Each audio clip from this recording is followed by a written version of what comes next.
Welcome.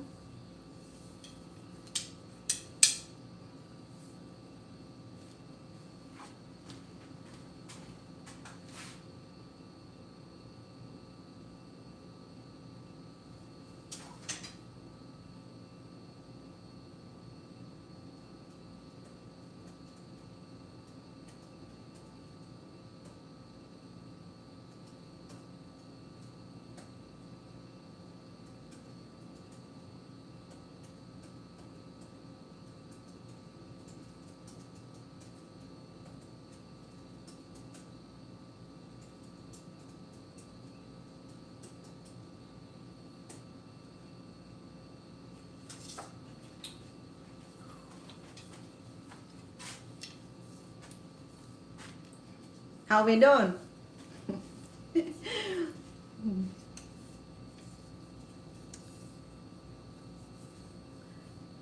Welcome. I am going to make sticky rice dessert today. I made this before and it got very popular. People keep demanding some more, so here I am. I'm just gonna make this so I can share with you. So repeat it over time, you might get it. Remember that when we go to school and we take tests, we take exam, we take quizzes, and the teacher give us the lectures and taught the lesson, right? And read the chapter, and then they test you. Same thing here, okay? I am going to make another sticky rice dessert or cake. It made out of sticky rice today. I got shredded coconut. I shredded the other day, and right now I'm blanching the coconut leaves. I'm sorry, banana leaves, because this is the way that I know that it's clean and serviceable. So when I blanch my banana leaves, I make sure that the water is boiled completely, and then just submerge it for a few minutes, just to make sure that it's clean and serviceable. You know me, I'm crazy about making sure that everything is clean and serviceable. So here I am. I have two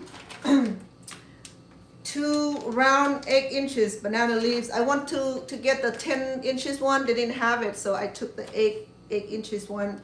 This one right here is made from specifically for this Asian grocery store here, from all the way from the island. So I'm using 2 of it. I think there was about 25 count on each, I believe. Okay, so I blanch it. Everything is good to go. It's nice and clean.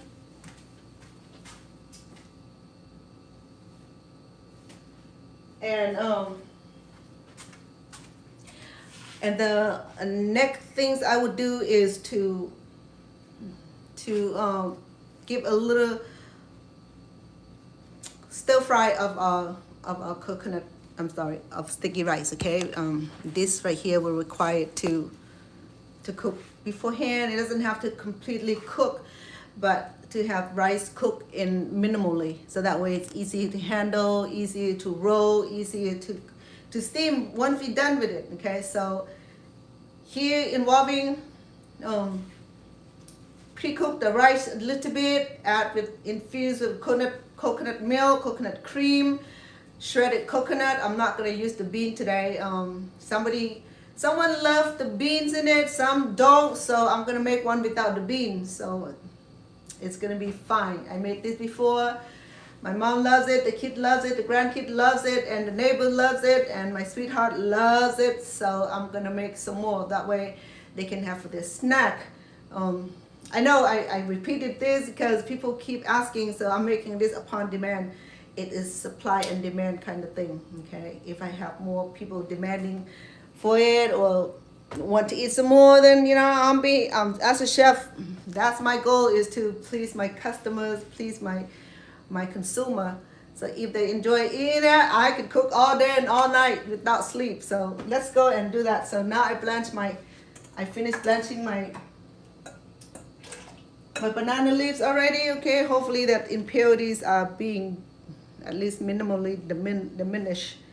And so this is the And when I blanch it, it allowed the banana leaves to be more flexible, you know, more elastic, easy to handle. Versus the fresh banana leaves, once it's harvested, they have to sun dry it for a little bit for it to wither to give that elasticity. If it's fresh, this is gonna break because these are banana leaves, so they break easily because that's just the nature of banana leaves. Okay, and I have to blanch for a few minutes with hot boiling water. Okay, just dump it in. So I'm gonna move this out of the way because I am going to be I'm going to be cooking making sticky rice. Okay, I'm gonna pre-cook it a little bit. What I did with the sticky rice is that I soak it for hours. Some prefer to soak it overnight. If you are in a hurry, it takes about 2 hours, but then it cook a little bit longer. But if you soak it overnight, it cook quickly, like that, like that. No, it take a few minutes. In the steaming, so I'm not steaming today. I'm gonna cook it with coconut milk. Okay, I already have my coconut milk, coconut powder. I'll see how many I need because each time I do this,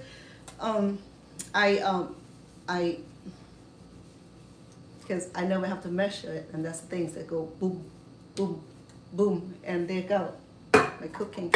But because of you, I have to measure this. It's a pleasure, you know. I mean, I have no problem doing that. So the coconut milk come in different forms. Okay, there's shredded one. Remember this shell right here? I broke it and I shred it. And yesterday I went shopping and I saw more coconut and I'm so fascinated with it. So I bought a few more because it's a lot cheaper. It's about $2 cheaper at the supermarket versus a neighborhood store. Sometimes I don't want to dry egg 9 miles, so I just go to the neighborhood store and pay the extra dollar for my conveniency. Yeah, I mean that conveniency sometimes adds up, right? But then the price of gas to dry over there is adds up also, so I have to use common sense, which is time consuming. Okay, so this is a coconut shred. You're familiar with it. I shred it with my beautiful tool. It's edible.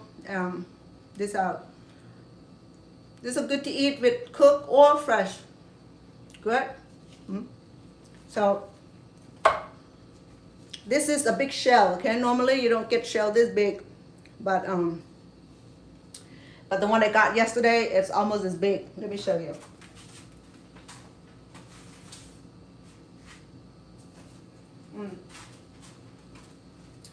This is a good size coconut. Okay, I mean this is like double D, triple D's. I don't know, but imagine you carry this around with you. Oh no, thank you. Yeah, and yeah, 2 of them. So, right? Yeah, imagine. So this is a pretty good size coconut. This is a large size. This is a medium. And yesterday I had a small one, a rather small one, probably a D cup. No, a B cup. Yeah. So these are D, C. I'm not sure. I don't have those things, so I can't tell you. But anyway, these are, and I think healthy coconut will have like liquid inside it, and liquid's supposed to be fresh and sweet, and the flesh of the coconut supposed to be white, smell sweet and delicious, not foul smell. Okay, so just check it. These are brand new. Some of them are brown. Some of them are relatively this color. These are new. The brown ones are a mature one, an older one. Okay, so when you shop for this, make sure that you shake if there's liquid in there. Yeah. Yeah, that's what you want, the liquid in there. Make sure that it had no mold growing. It had some fiber growing. The fiber is there. Silly me.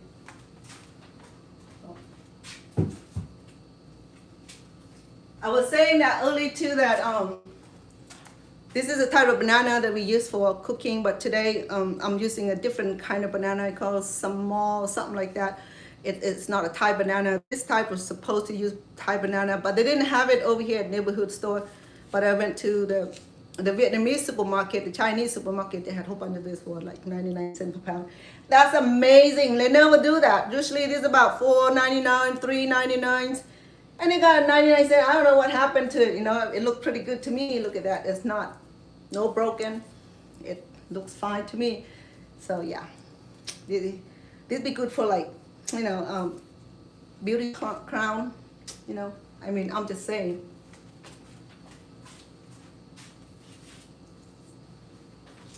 All right, so enough of that. So today we have sticky rice. We have powdered coconut cream powder. I probably use 2 of this to give that like extra creamy. Oh, yeah, cream. And then we're gonna use this shredded. This is 1 small coconut. Okay, 1 small coconut. Cheer.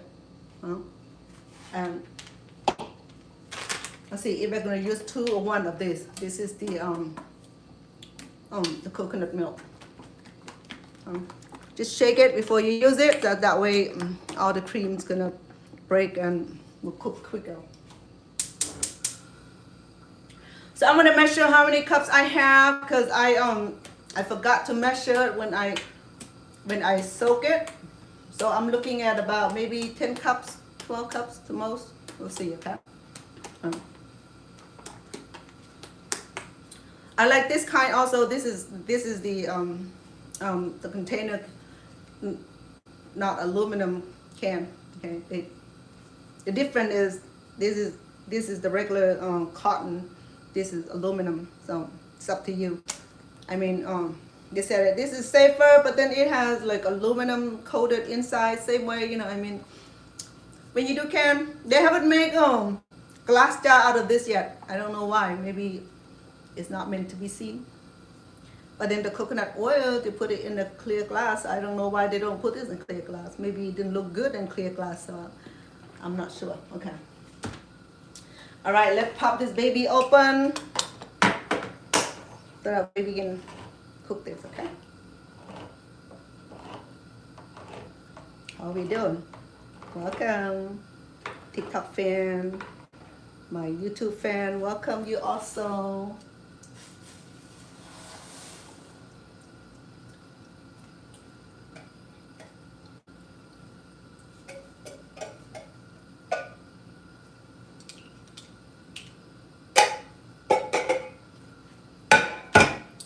Okay, I'm gonna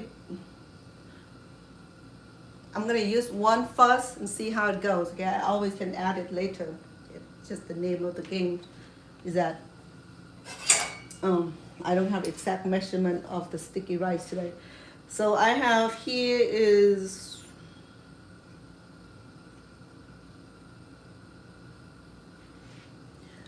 13.5 ounces. Oh, I should have read off this. Look at this. Okay. So this brand right here is good for dessert making. I like that because it's extra creamy. And called Aroy D, mean it's good, delicious. So it's 13 ounces. So this, we use this for cooking, such as making dessert, making curry.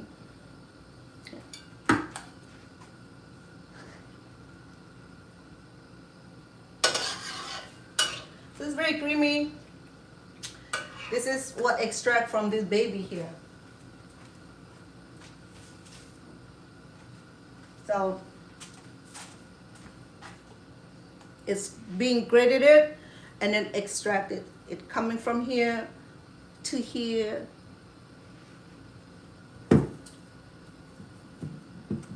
To here. It's quite a few steps of processing, yeah. So back home we don't have a machine to express it, so we express it by hand. It's a lot more work, you know? A lot more work. I'm gonna add a little bit of sugars for a cake. Some said they like it bland. Some said, well, I need a little bit more sugar. So guess what? I'm just gonna solve the problem. I'm gonna add some sugar. If anybody else have issue with it, they can call their other mother. if they have one. Yeah, that's why I'm being generous with this. Okay, because it's gonna be a lot of sticky rice. We're gonna use about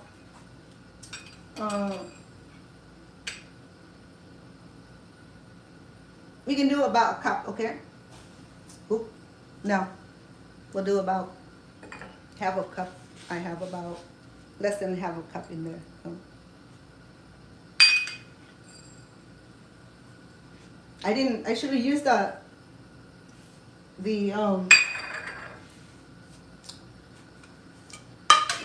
palm sugars. Right, there we go. Now, there should be no complaint. I don't want people to complain anyway, you know what I mean? First of all, it's free food, it's made for them, and you're like, nah. I don't do that. When people cook for me, you know, I make sure that I appreciate them. I'm not like, oh, too much salt, too much sugar, not enough salt, not much sugar, you should do it this way, you should add this, you need to take this out. I'm like out the window, there, problem solved. So you get frustrated, you know? Yeah, telling you. Okay, we're gonna do a little bit of salt, okay? We're gonna do about half a teaspoon, which is right here. Because we got some sugars, we got some coconut in there, we're gonna need some salt. There. All right, it's time to measure our rice, okay? Let me turn this down because I forgot to measure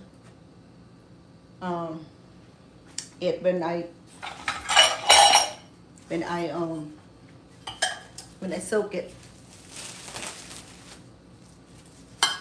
This is sticky rice, sweet rice, or gluten rice. They have so many names, okay?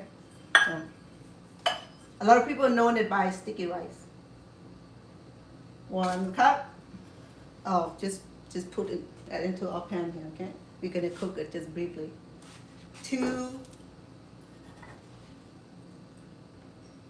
3, 4,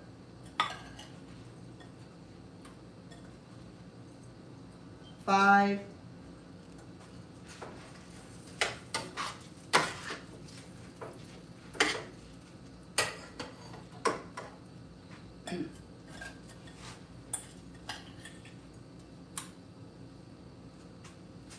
6. I mean, 6 is in here. That would be 6 because it didn't fill up. So it's 6 in there. So I think this one probably about 5. So I probably have about 11 cups. But don't take my word for it. But we can do this. But I'm sure there's about 5 cups in here. Got 6 cups here. Because I will make plenty. So that way it lasts them a few days. Especially my mom, she love it. 7, 8, 9, 10, 11. So this is about half a cup here. So I'll say 11.5 cups. But this is because I'm making a lot. Typically I make about 6 cups and then just get a few each. But this I'll make it leftover so that way there's no complaint about they're not having enough, too sweet, too small, too everything. I got all the complaint taken care of. There's not gonna be no more complaint.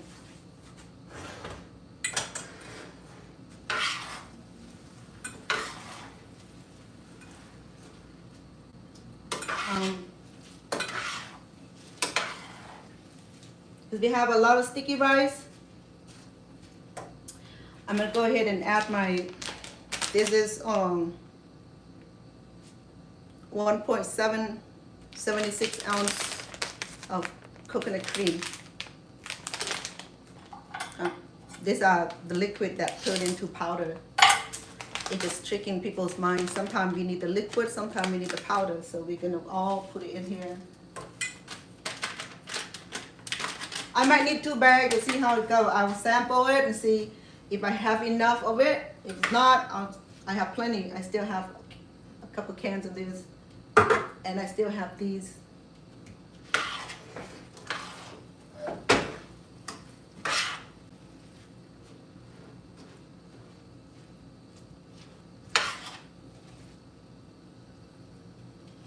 It smells so good.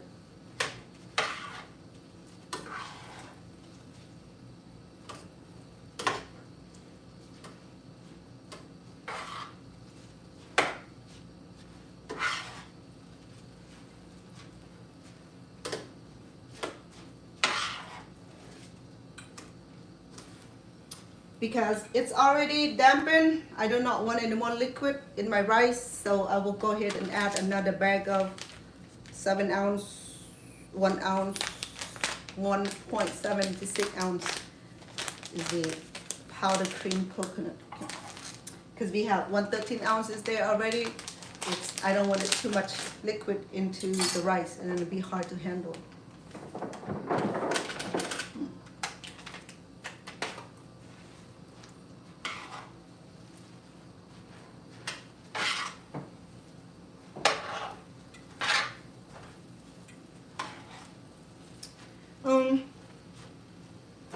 This cake here, the Cambodian call it Num and Som Jade. The Thai call it Khatom Goi Pat. So these are very popular in Thailand and in Cambodia. At the time where people fighting that, oh, it's our recipe, it's our recipe. It is all both recipe because growing up in both cultures, they've been cooking this since the day I was born, so I can't tell where the recipe coming from first. But then I can't argue with them, you know. If one claim that is there,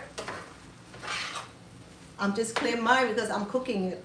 So it's my territory, I claim it. Whoever can cook this is theirs. Who can't cook, then just watch, you know. I mean, you're good.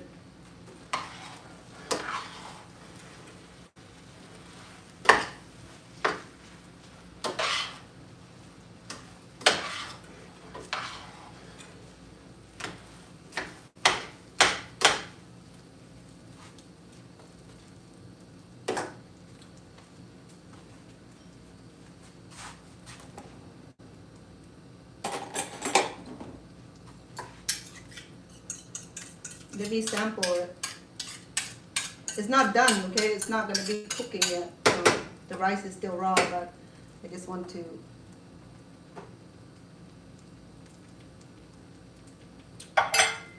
Yeah. It's creamy. It has tinge of sweetness because we have about half a cup of sugar in here.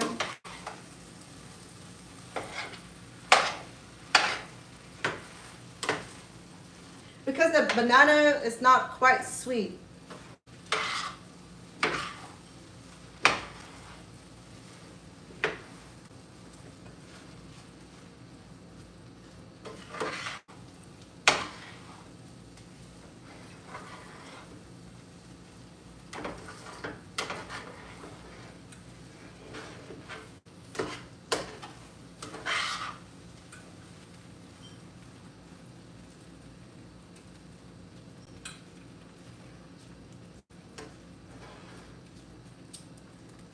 Okay.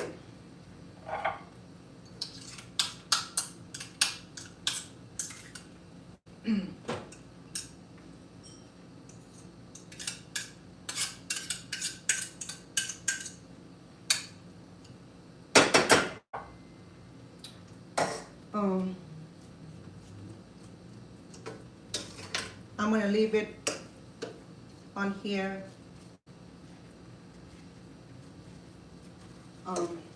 for a few minutes.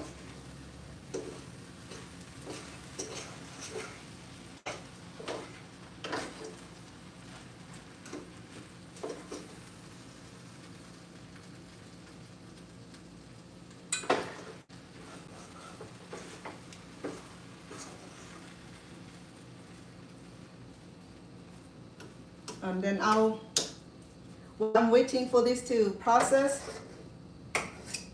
I'm gonna go to the next step, which is the preparing our banana. I have it peeled, ready to go. Let me turn you around so you can see.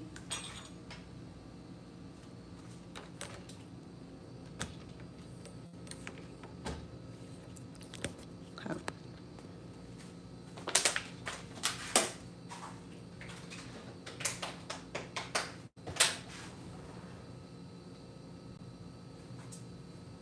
Hi, Sabi. I'm making the banana rice cake. It's gonna be one of those Asian sticky rice wrapped in the banana leaves. It's gonna be delicious. I made it before.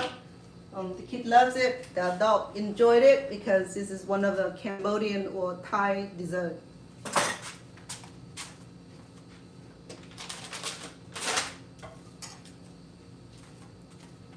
Excuse me.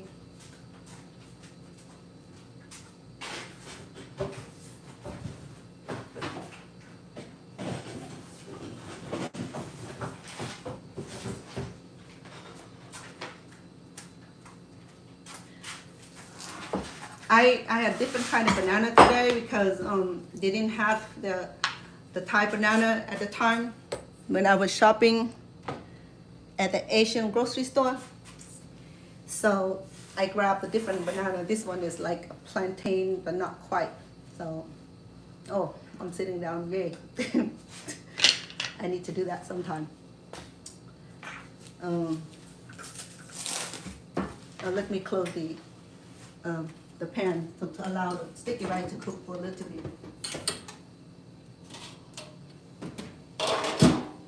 Oh, I need to add the shredded coconut in a minute, but let me prepare this banana first before I go to finish up the sticky rice process. So I peeled this yesterday because the banana gotten real ripened and I'm afraid that it's gonna go bad. So I'm gonna add a little salt into it already because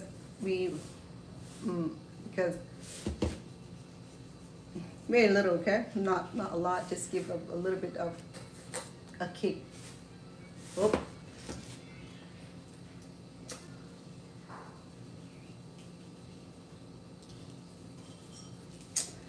Okay.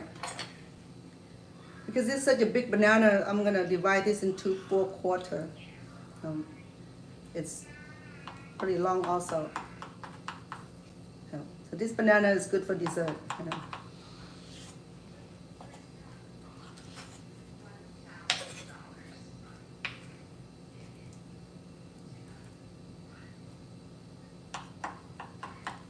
You want to make sure they're still fresh. These are so ripened, so it should be very sweet.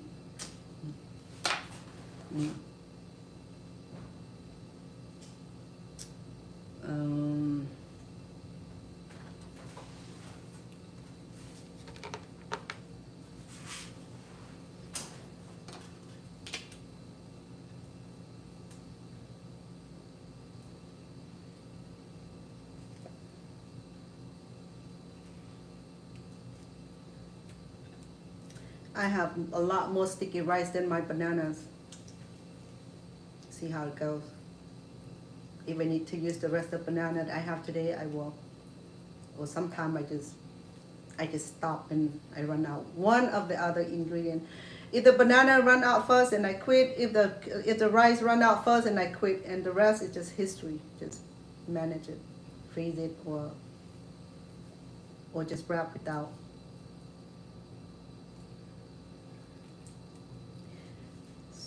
So I have how many banana here? 2, 4, 6, 6. I have 11 bananas. So 11 times 4 is 44, right? Am I right? 44.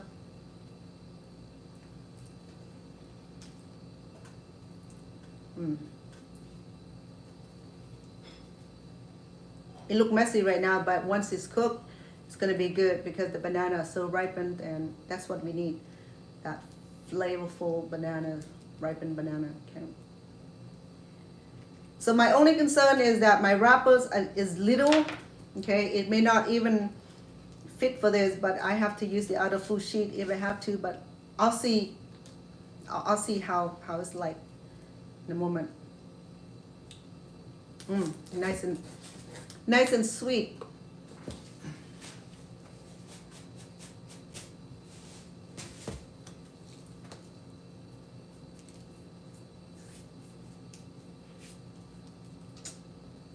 Okay.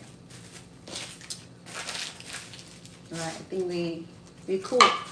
Let me prepare my rice, bring it over here so that way we can start wrapping. Yeah.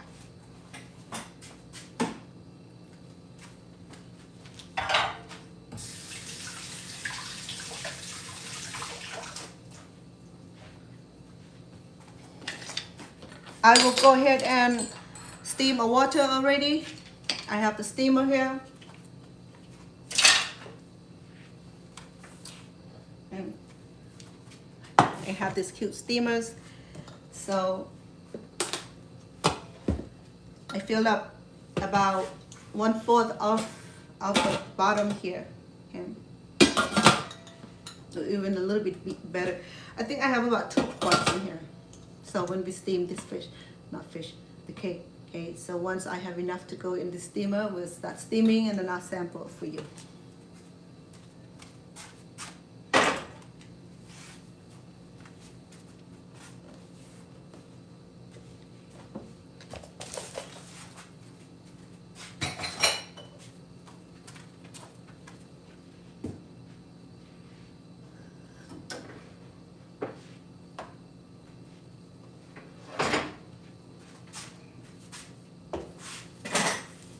Here's our rice.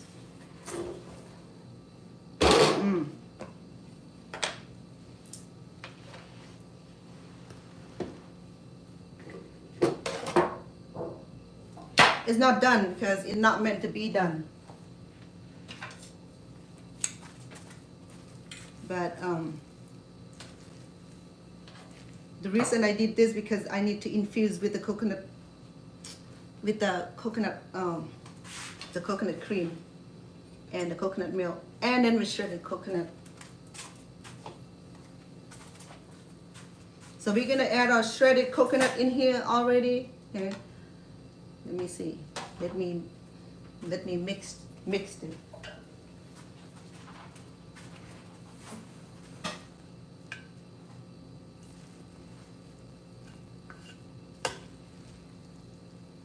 It'd be nice to have some beans in it, huh?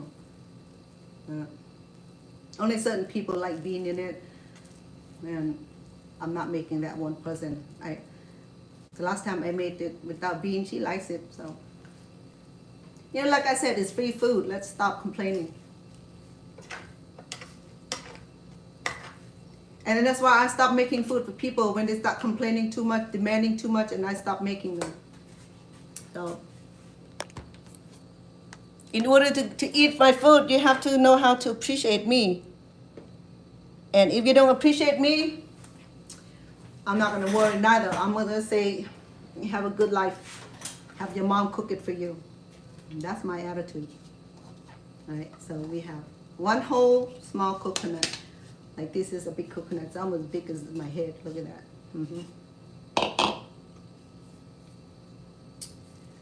Yeah, we be cooking this. This is gonna be good.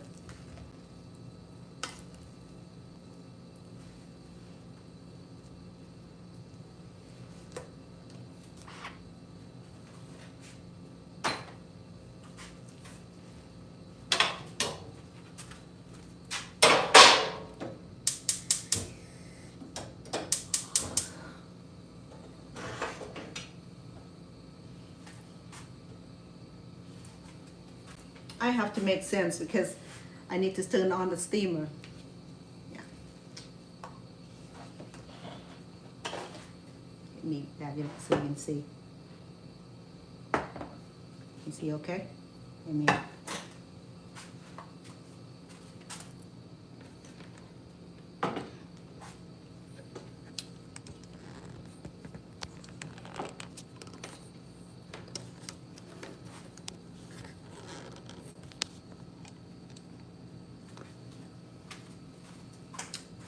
That's what happened when I work alone. And when my cameraman is here, he did all kind of weird stuff. He put on the fast mode, and when I play my videos, I'm like, when did this happen? And I used to do pre-recorded. Now I figured out how to do live. It's a lot easier. Pre-recorded, I have to do the editing and all that. And I know how to do editing. You know, I'm good at editing now. I learned the program. It was taught to me by my manager, and he taught me how to do all that wonderful stuff. I know how to do editing and it's some of that complicated technology. I mean, app, which is cool, you know. Now that I figured out to do live, and the only thing about live is that you catch on everything. Everything is cannot edit it, you know. If I can, but too much work. So here we go. The rice is about 35% cooked. Okay, it's not 50-50. So, but because this has already been soaking, pre-soaked for a day, it's pretty soft. It's easy steaming, so it won't take long, probably 10-15 minutes or 30 minutes to steam it. Yeah. Like I said, my only concern is the banana leaf might be too small, because if the banana is too big, I can cut it smaller, you know, to accommodate with my wrapper. Okay, it looks good to me. It smells awesome. It smells so sweet because we have a lot of coconut milk.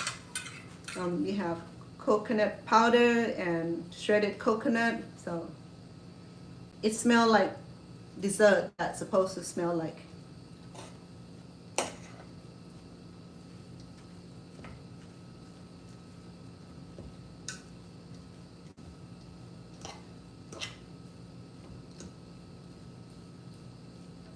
Okay. I think I'm good.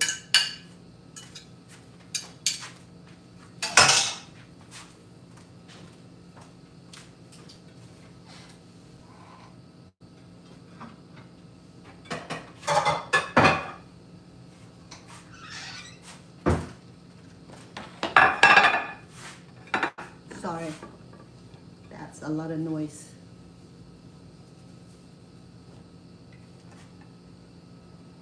Move this out of the way.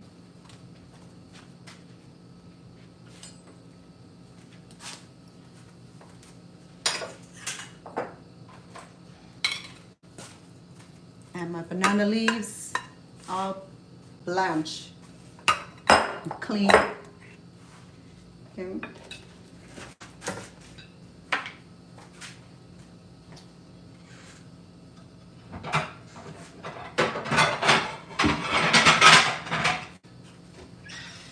Okay,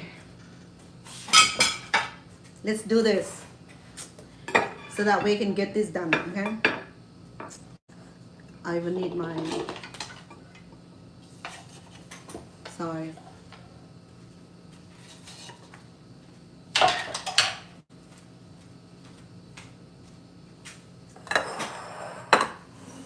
Right, are we okay? Who am I asking? You should be asking me, are you okay, girl? Shoot. No, I don't like the lightning. Here we go. Alright, so let me see about my wrapper, if it's good. If it fit into the size of my banana. If it's not, I can see already it's not going to fit, so I'm going to cut the banana into shorter size. Okay. I used this earlier. I'll probably use about that size. See how it goes. Right, this.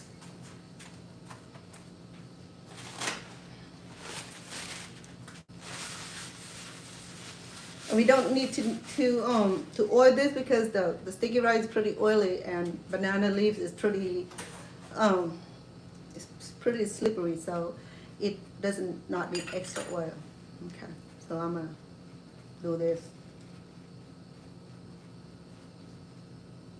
1 cup on the bottom, 1 cup on the top, and leave a banana in the middle like that. Okay.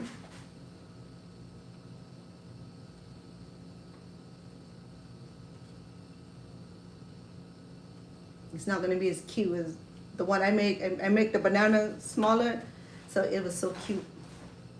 Yeah. Of course you can make cute food. Silly. Cute food is cute, right? It's a dessert. Oh, somebody wanted short information. It's called banana wrap cake. So I have ripened bananas, sticky rice, infused with coconut milk, coconut cream, shredded coconut, and bananas for the fillings. Okay.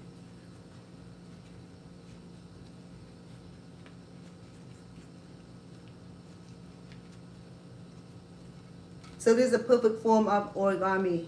This one broke right here, so when I cook it, it might the rice might stick out. So it looked like this. Okay.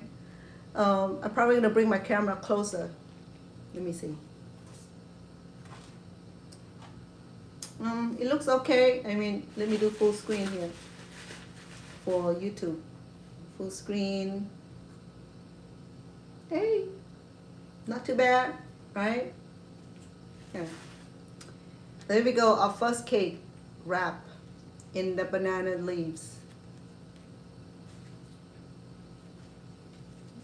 But this one right here had a little opening here, so I shouldn't worry. Our first cake. And then we'll steam this. When we had enough to steam it, we'll steam it, okay? So the banana leaf here is already cut into 8 inches round. Typically the banana leaf is like a big, long, 2 sizes on each stem. And I blanched this before we use this, so this one right here is not broken, but because it's such a big cake, normally I have it smaller, cuter, but because I have large bananas, because I have large fillings that I cannot produce a small, cute looking. I can reduce the size of the banana and make it smaller. Let me show you that too. Okay, so like this right here, a smaller size, okay? Smaller size, I can make smaller cake. Let's do that. I don't like it that big looking. It's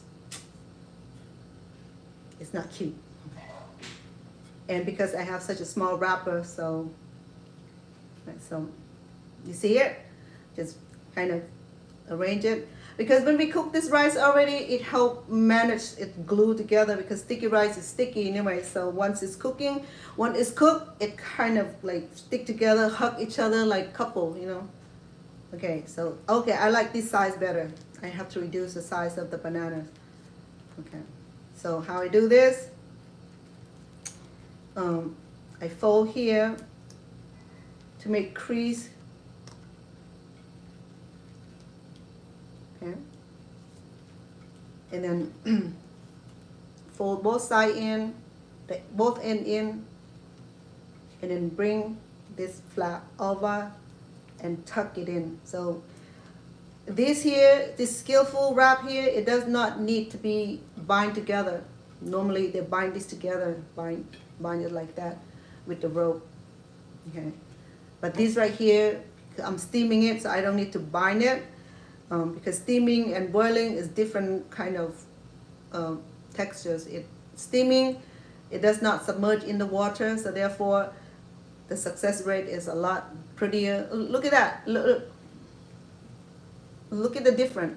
Okay, just reduce the the fillings. That's what I need to do. Cut my bananas smaller. Oh, gracious. That's a lot of work. Girlfriend.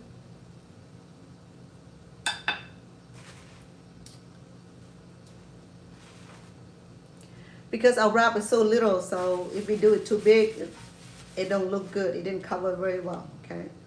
So 1 cup, or not 1 cup, 1 tablespoon on the bottom, 1 tablespoon on the top. Ooh, look at this.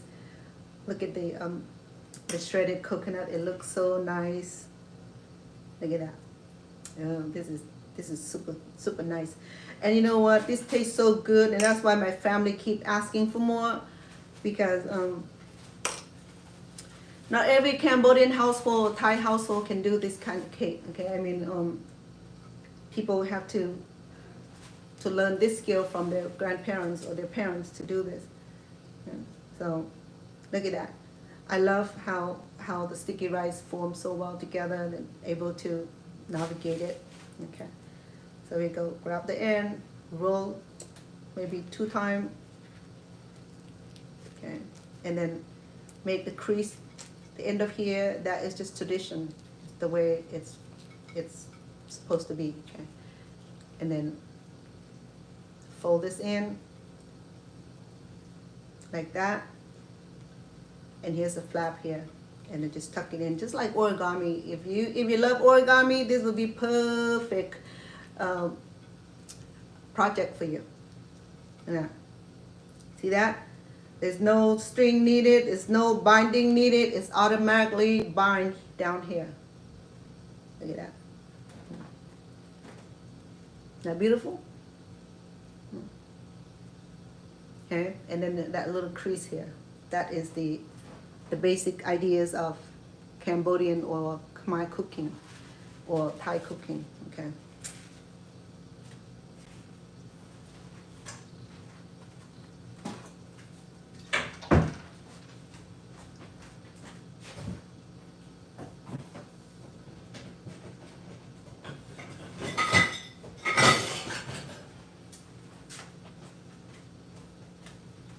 Sorry, I accidentally wiped myself with the napkin. All right, you got the idea now? The rest is just be the fun factor where we're just gonna wrap this baby until we have enough to feed the family. And leftover. And for the neighbor, well, not neighbor, for my sweetheart and some friends. My neighbor had not gotten to sample my cooking yet. I tell them one day I will share some of this with them. Maybe I should. Okay, so we're cute, right? Yeah. This size here is perfect. If I have 10 inches, it would be perfect. I can make large. I don't have to struggle breaking the leaves, okay? Make the crease is simple. Okay.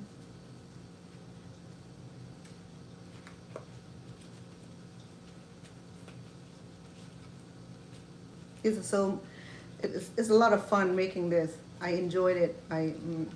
This is probably one of my favorite cooking here. And my mom, she loved this cake. She enjoys it. She said that, wow, it tastes amazing. Coming from my mom, it's very, very complimentary. Because normally she said, Mana, did you make this food with your eyes closed, or did you make your food with feet? That just like telling me that the food don't taste good, and it just what do you call it? What you call it? Idiom? No, it's not idiom. It's the parable.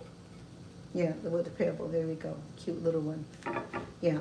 No, I wish I can cook it with feet, but I don't need my feet because I have both hands. But old people, Cambodian are so critical. They don't know how to give you compliment. Their compliment will come out negative, but that is just to to teach a person to be humble.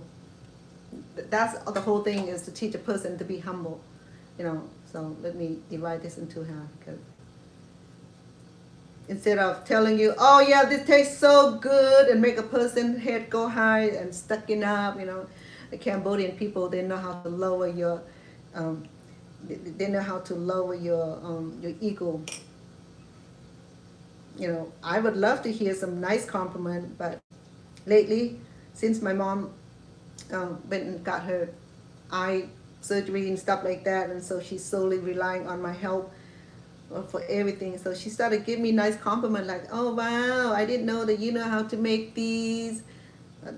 She know that I went to school in Thailand to know how to make these. She's the one that sent me to school. So yeah,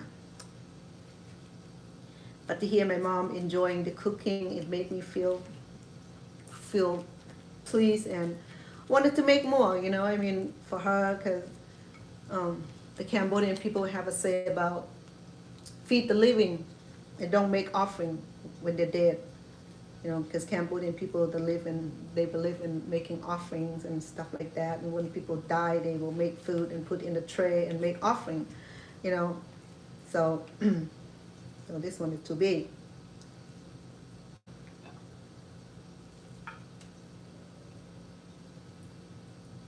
So that's what they're trying to teach young people, is that feed the living and don't make offering, because Cambodian people, they do make offerings and offering to the dead, and thinking that by make offerings that the spirit will get chance to eat what you offer to them.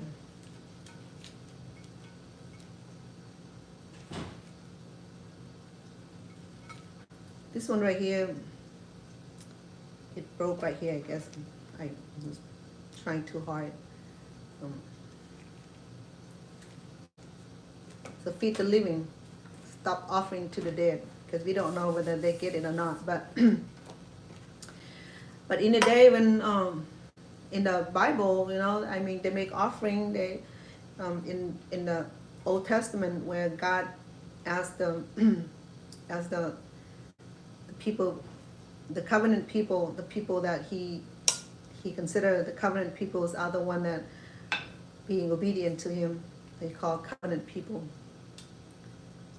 It go deeper than that. So before Christ come to be the Savior, God asked men to make offering by burn the incense and kill the firstling, you know, the baby animal, the babe and stuff like that, and make offering and burn and make offering to him. So I guess every religion, like in Buddhism, they believe in and burn incense stick and make offering also. You know, I mean, they have a little bit of Christ teaching, I mean, of God teaching here and there. See it? Banana leaves are good, but then sometimes they get very, very breakable. You know, even I blanch this, it's still like, give me a hard time.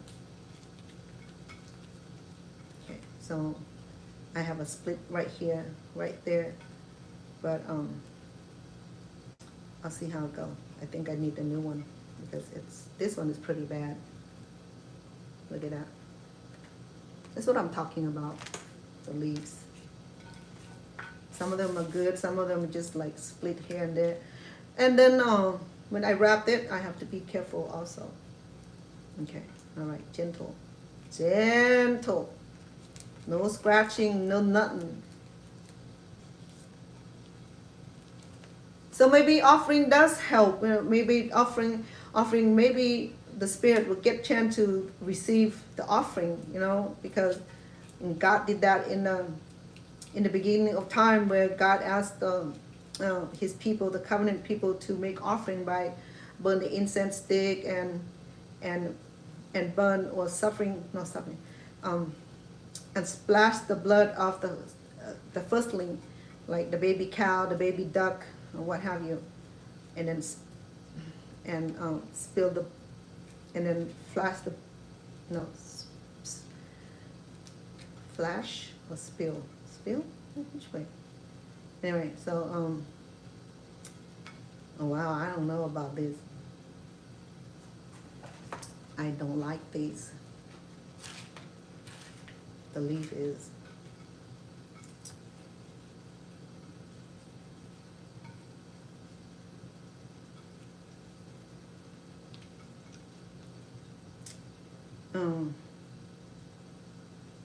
So I don't know whether Cambodian or Buddhism learned the principle from about the offering, you know, but I know that they do make offering that's similar to how things done in the old biblical day. It does not say that in the New Testament. Though after Christ sacrificed his life by being crucified and killed on the cross, died to atone the sin of the world, whether you accept him or not, and, that all the human beings are being atoned. Okay, so being atoned meaning that our sins are being forgiven if we ask for forgiven. It's not automatically forgiven unless we ask to be forgiven. And if we offended anybody, that we need to seek forgiveness. We go to a person and offer an apology. If you steal from them, then you need to pay restitution. If you hurt them, then you need to apologize and, you know, make it right. And then atonement will apply. If you die without being repentant, or you die without seeking forgiveness from your offender, your karma will go with you until the next life, until you go stand before the judgment day, and you're going to have to explain to the Lord why you didn't apologize for your wrongdoing. And that's how I understand the teaching of Christ. Okay, if you understood it differently, you're welcome to share. So according to my reading in the scriptures, in the plan of salvation, I believe that all of us, through Christ's atonement, and that we all, our sins are forgiven, that through our righteous doing. And if the sin is forgiven, then we have to continue living in righteousness. Otherwise we're going to sin, going to continue to sin until your last day. And that's what brings to our the way we treat other people, you know. I mean, if we offended people, we need to apologize and sorry. If we steal, we need to pay restitution. You know. Let me wrap my rice. I don't want my rice to get hardened.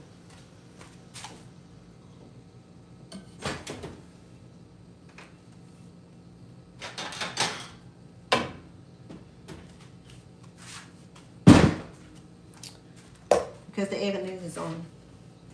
I don't know. I think my rice is getting, my cake is getting fatter and fatter. I think that's why I'm having a problem rolling. I have to reduce the rice, because I already reduced the banana. If you believe in Christ, or if you are of any other belief, you know, I mean, loving and forgiving and apologize for a wrong is the best way, you know. I'm sorry, this leaf. Okay, I think I need to make it smaller, but this leaf is not even. Wait, this is what I'm talking about, you know. I mean, the leaf is with me.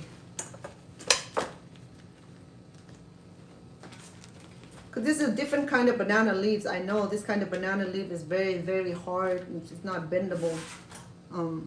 There's certain bananas that are good for wrap. Certain banana are not. Certainly, this banana here is not.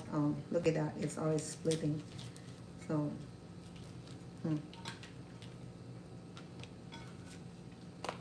I wanted to have a successful making here, but I guess the banana leaf is not.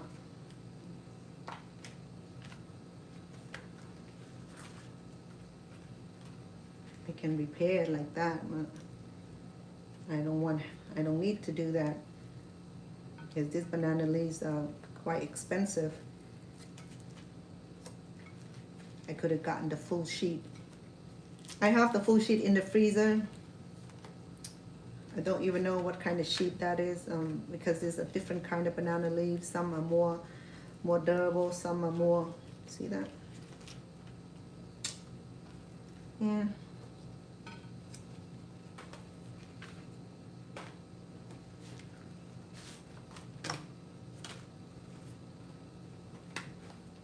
I don't like this.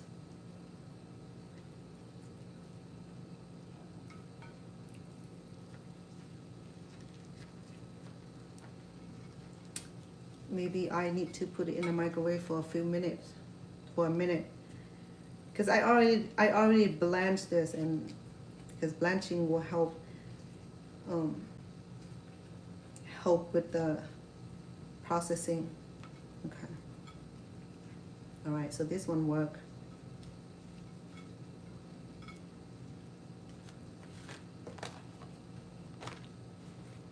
But this lead look hard. Like this is already broken. See it? It has holes right there. But I can double it.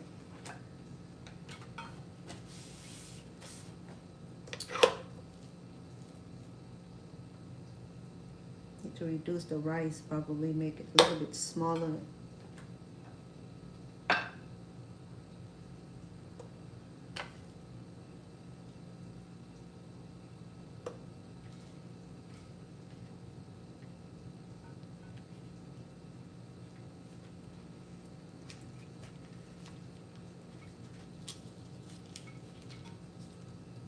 If I make them super small, then it'll take a long time to finish this up.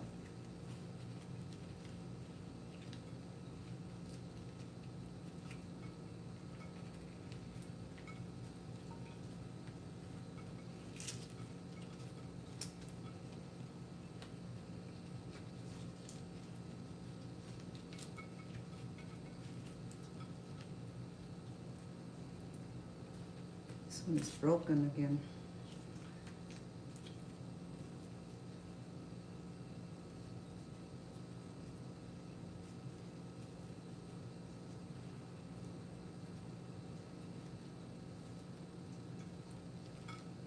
Just put fastener between it.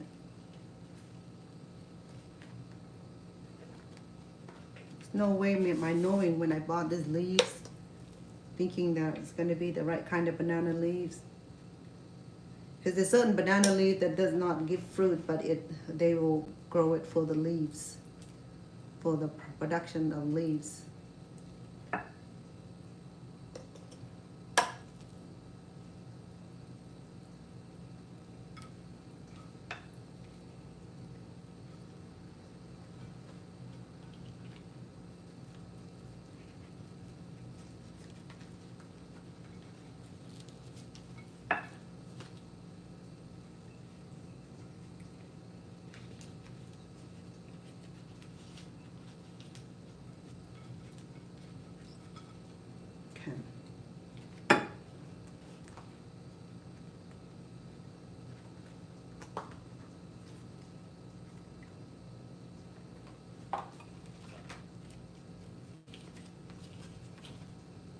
This is the first one I made. I'm gonna fix it. Okay? I'm gonna make it smaller.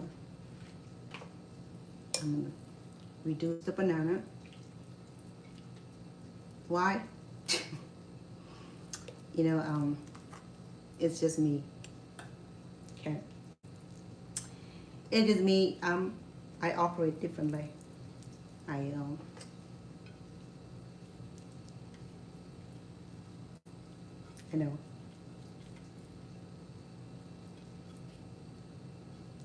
I just like my cooking to be, presentable.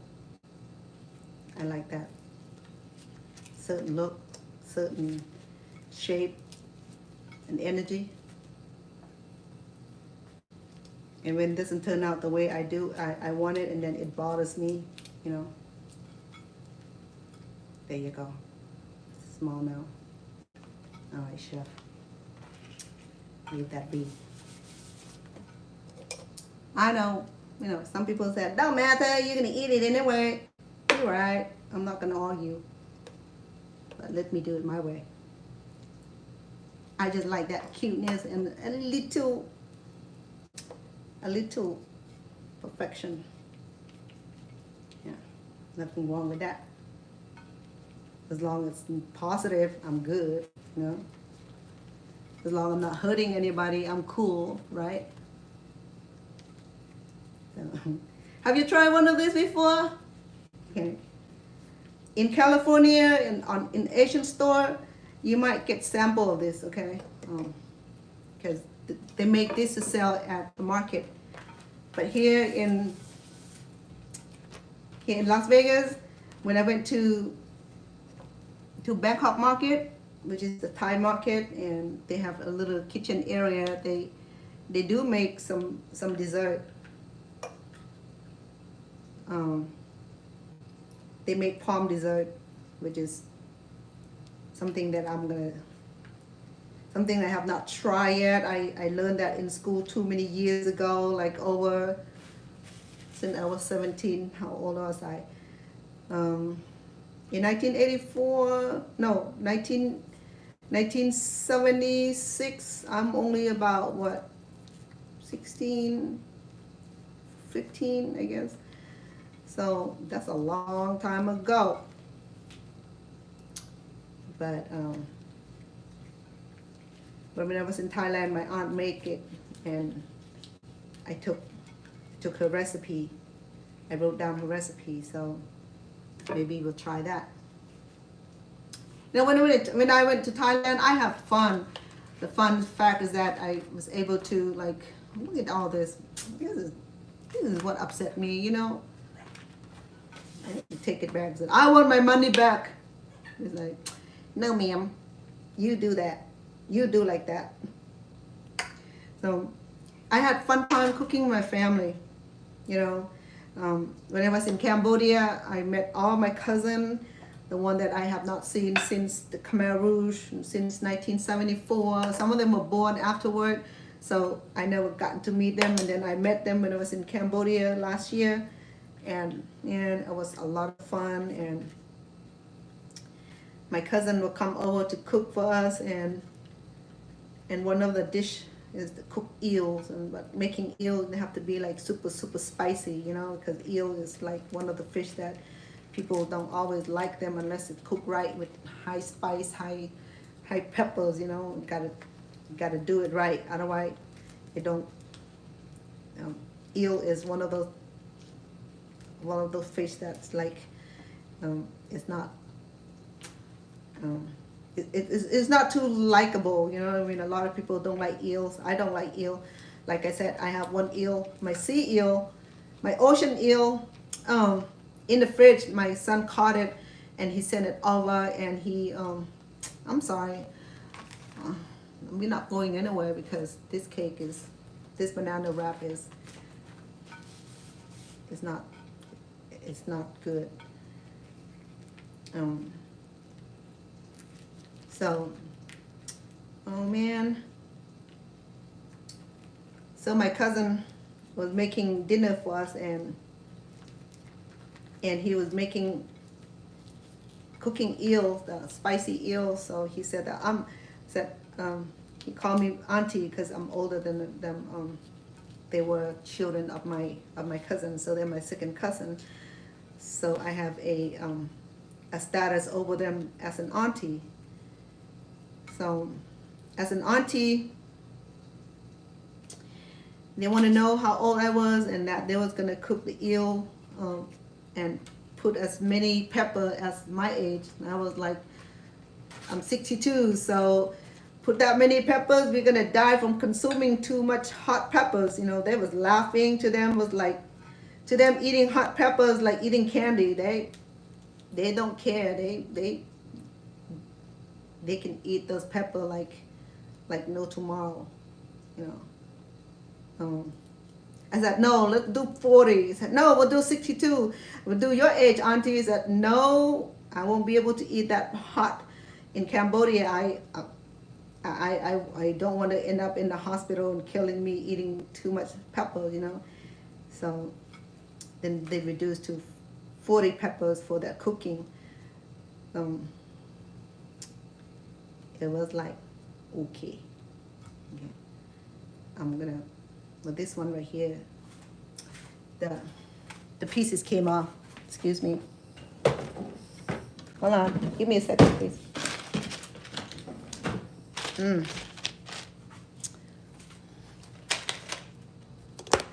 Sorry about that. Oh, what did I do? Did I flip it over? Okay. I will need help with the fastener, because if I'm not careful, I won't have enough.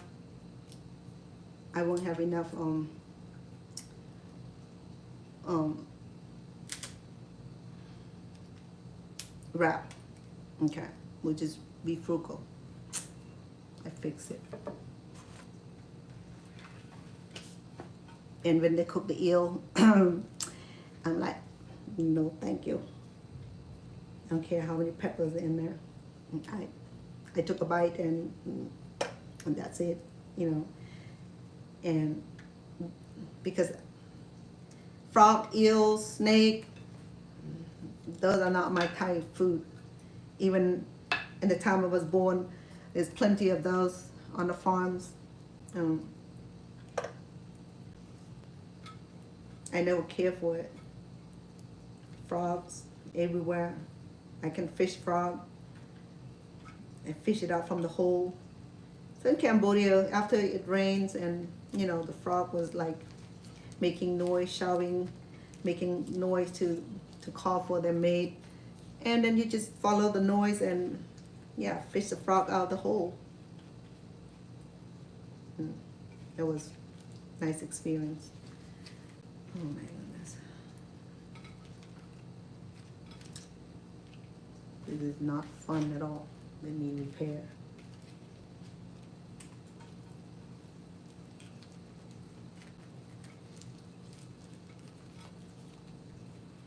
To repair, just add another layer of the leaves. That'll do.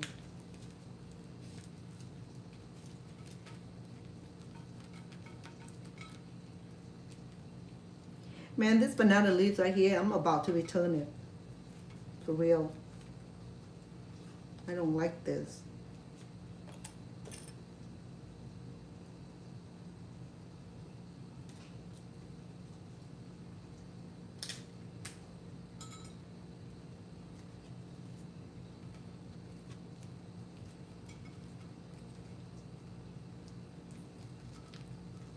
I don't like this, where I have to repair this thing.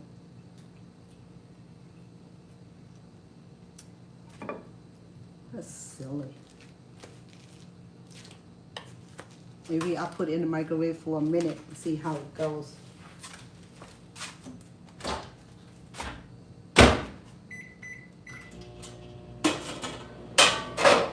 Okay, I think I may have enough for the first round of steaming.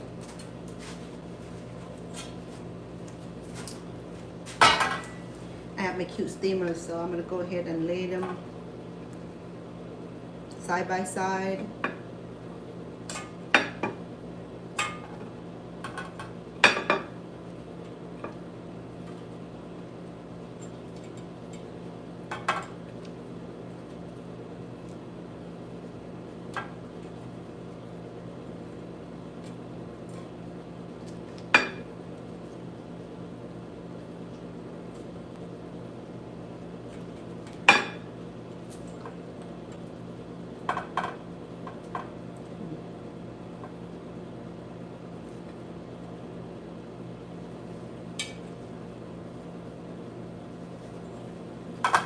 Oh, sorry, let me bring you back.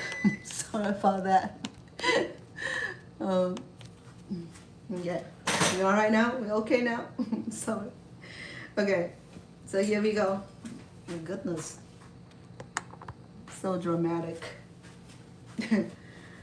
So this is what happened when you're one woman band. Okay, so there we go. We have our first round. We're gonna steam this, and we're gonna sample it later. Okay.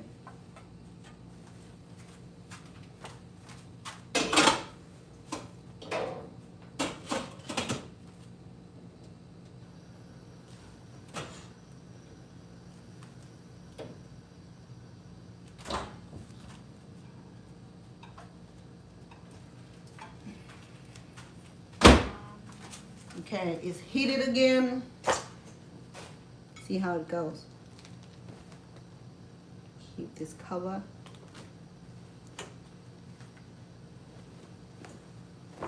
Sometimes the air might have the effect on it because the air conditioning is on.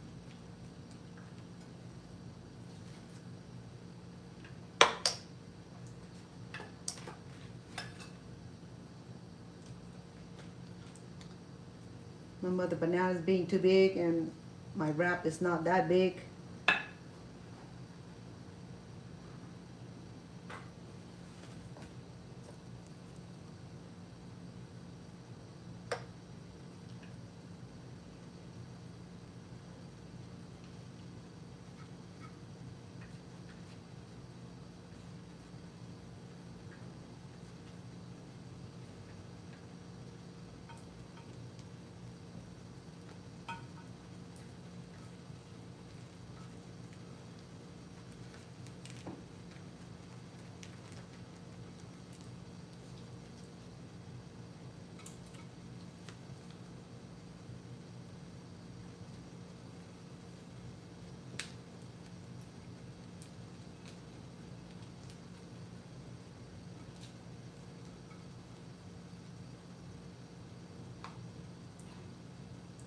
You good? You cool? I know. No. It's got to be a better way to deal with this.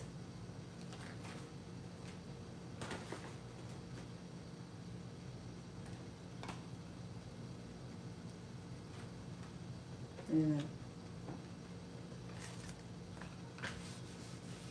Probably have to use double sheet on that.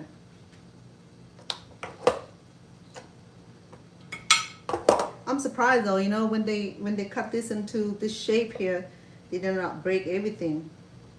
I don't know, maybe they do it through machine or through human, I'm not sure.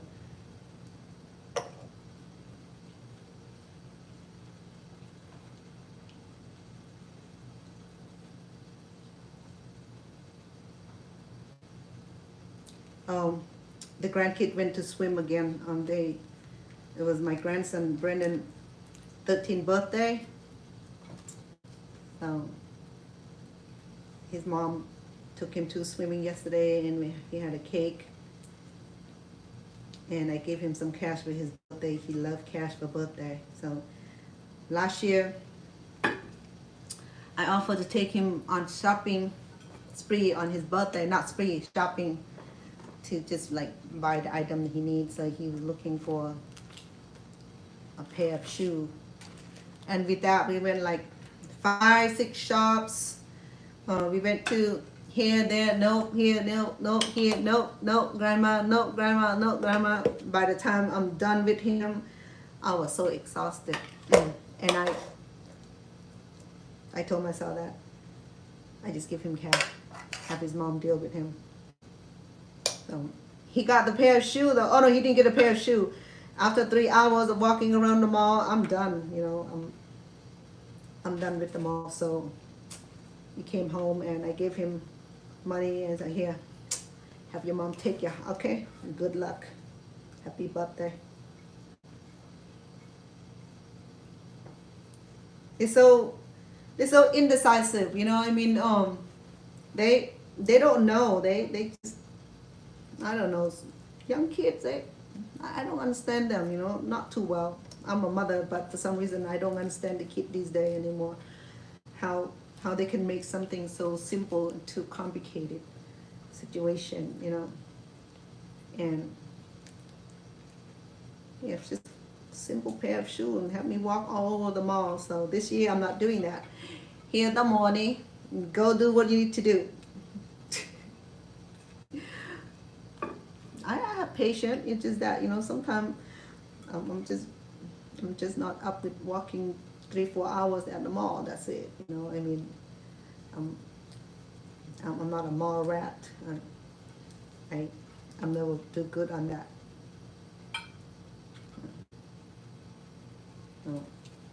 I think he know that grandma ain't go shopping with him again. And some kids are difficult, you know. Some kids are just so thankful just to just to get a gift. And some kids are not like that. Some kids are just like, you know, I have more, I have better than that. Your gift not matter, or your time not matter. You know, they gotta learn how to appreciate it. So that's being evoked. Yeah, no more walking in the mall. Would it be nice to spend the time? But goodness, you know, I do no more. That's it. When birthday come, send money. Have your mom and dad take you shopping. When Christmas come, here's money. Go shopping yourself. Buy what you want. Because they're never happy what you get for them anyway. You know, there's always something with it. Oh, the color is not right. The size is wrong. Not the style, you know. So, me growing up, I didn't never get nothing. So I never have chance to pick and choose what I like and I don't like. And that because I was growing up in a different circumstance and different country, so I don't have choice to the matter. There's no choice, is no offering, so it's no choice but to have none. And that's it. And you know, in Asia we don't celebrate Christmas because Christmas symbolically was the birth of Christ, but you know, Christ wasn't born in December. We know that. But they wanted to make a commercial out of it, make a big deal of holiday designed by human. And got nothing to do with Christ or God, you know, just done symbolically. So I never know about Christmas until I came to America. Our first Christmas, my older brother got an idea. I still don't know what Christmas was, so my brother got some ideas. So we don't have money, so but he got an idea though. He got a concept of how the gift's supposed to look like. So he went and bought boxes of cereals, you know, beautiful square, and he wrapped it, and that's what we got for Christmas gift. Our first Christmas gift was boxes of cereal, and my brother got the concept though. You know, we moved into the neighborhood where we first met our friend Dan and Pat. I don't know where they're at now. A childless white couple, very very very nice couple. They're Catholic, so they introduced us to Catholicism and took us to church with them. This is when we don't know what's going on. Okay, we didn't know anything better, so, and we don't speak the language, and Pat and Dan seemed to be friendly and loving and was friend to us, and it was in the neighbor. So I think I told you guys before, I don't know if you hear the story. So Pat and Dan don't have kids, they're in their prom age, and especially Dan, he was a Catholic priest all his life, but he got married to Pat and they never have kids. So so we gotten to meet them and be friends with them, and we lived there for a few years. And Pat and Dan was very nice. And they have a station wagon, and they have 3 dogs, beautiful Alaskan dogs, and Pat and Dan used to take us on the road trips. You know, there were 8 people in my family, okay, and Pat and Dan, husband and wife, and they have Plymouth station wagon, and it's pretty roomy, you know. I mean, this is before the what do you call it? Before the seatbelt law intact. So, you know, when we take the family out on the ride, it's okay because there was no law enforcement about child being in the car seat or in the seat belt or what have you. So 3 of my brother would be in the trunk with the dog, you know, because station wagon, Plymouth station wagon is an open space in the in the trunk. So it's an extra room for passenger. So 2, 3 of my brother would be back there with the dog, and I'm up front with Pat and Dan, sit in between between the port, like in the old car before this passenger seat and the driver's seat, and there was a small seat in between, or the whole big seat, can fit 3 people in the front. So 3 people in the front, and then my mom and dad and my 2 younger sisters and my 3 brothers were in the back of the wagon. And there we go. And then the first trip was we didn't know where Pat and Dan took us to. We just follow along with Pat and Dan. So right now I'm just repairing this because I have no other way to do this. So Plymouth station wagon, 3 dogs, 10 people.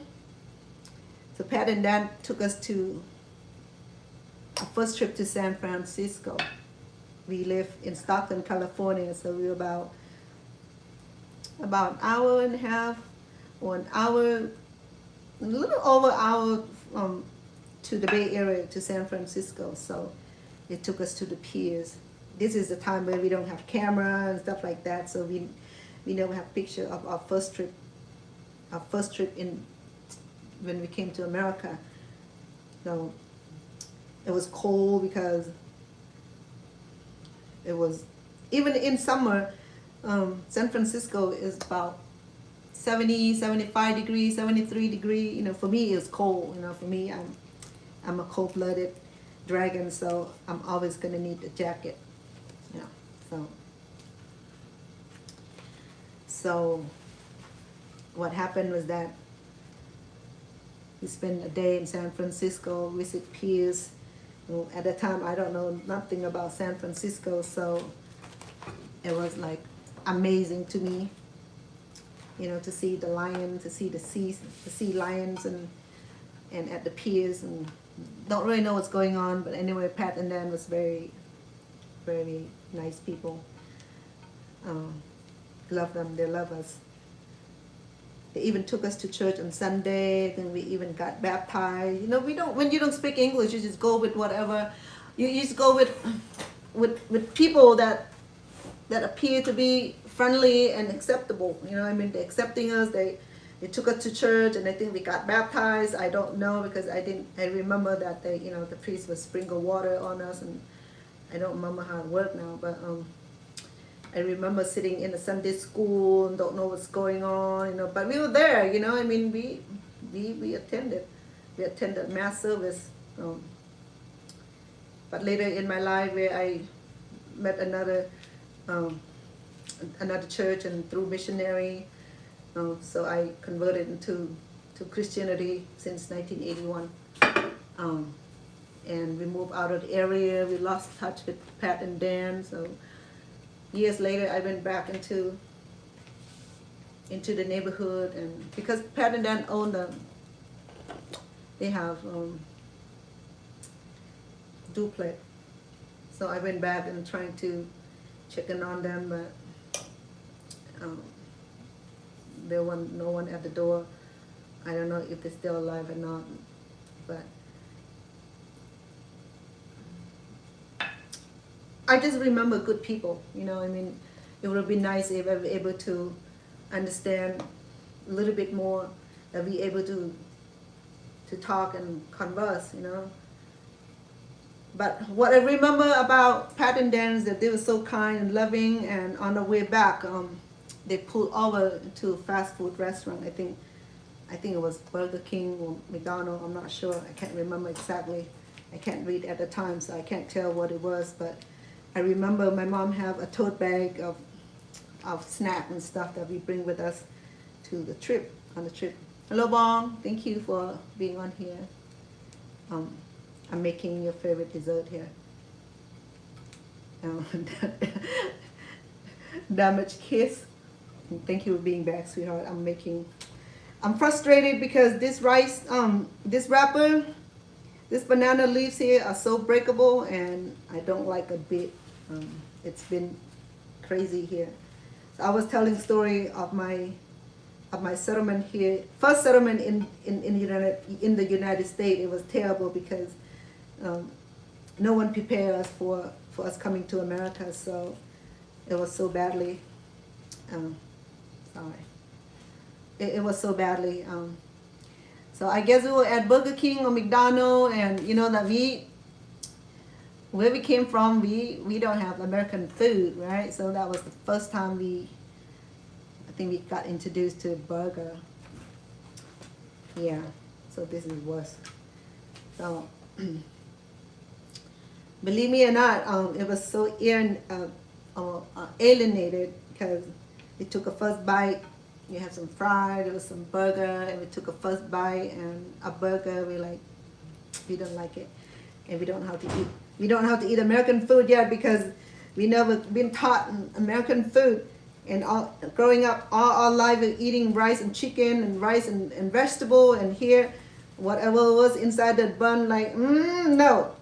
So what happened was that we my mom had a tote bag, and we kind of sneak it into my mom's bag, and I know Pat and Dan probably wondering what I know Pat and Dan, they weren't culturally sensitive to us. I mean, they don't know us. We just move into the neighborhood and they're just being kind to us. That's all, you know what I mean? But then it was very loving of them to even be friend with us. And from then on, we learned to love Pat and Dan and like family. And then there's another black family. I think his name is Derek, and he had some small children also. So come to America was a lot of challenge for me, you know, because didn't speak the language. You don't know what people saying to me, whether they being nice or being unfriendly. But then, you know, you can tell by the demeanor, because you can tell about whether people are being nice or being unkind or being belligerent by their demeanors. You know, they don't have to talk, but the way they act will tell you whether they're nice or not. So I used to be so scared just walking from school. I think I told my sweetheart that this banana leaf is out of this world. Anyway, so I was telling him some of the horrible experience, you know, with people so mean, so insensitive. You know, I'm talking about people in Stockton when I first settling in Stockton. This is back in 1980 when America didn't know anything about Cambodian or Laos or Myanmar people. They heard about the Vietnam War, and they know about a little bit through news and stuff like that. But about Cambodian, people don't know much about us, and about me, I don't know anything about America either. So, you know, coming to this country without any kind of knowledge. But we have to leave because Thai government is about to send us back home because they don't want to keep us there. And a lot of people got sent back. They put them in the truck and haul them back and just throw them right back on Cambodian land. You know, I mean, I have my extended family who got sent back to Cambodia in a 18-wheelers, and they just dump you over to Cambodian border. And recently, Cambodia and Thailand are facing their own adversity. They're fighting. Thai claim that Cambodian possessed their piece of their monument or land that belonged to them, and Cambodian fighting said, hey, you know, this is ours. This is what the map say. This is what the original genealogy say.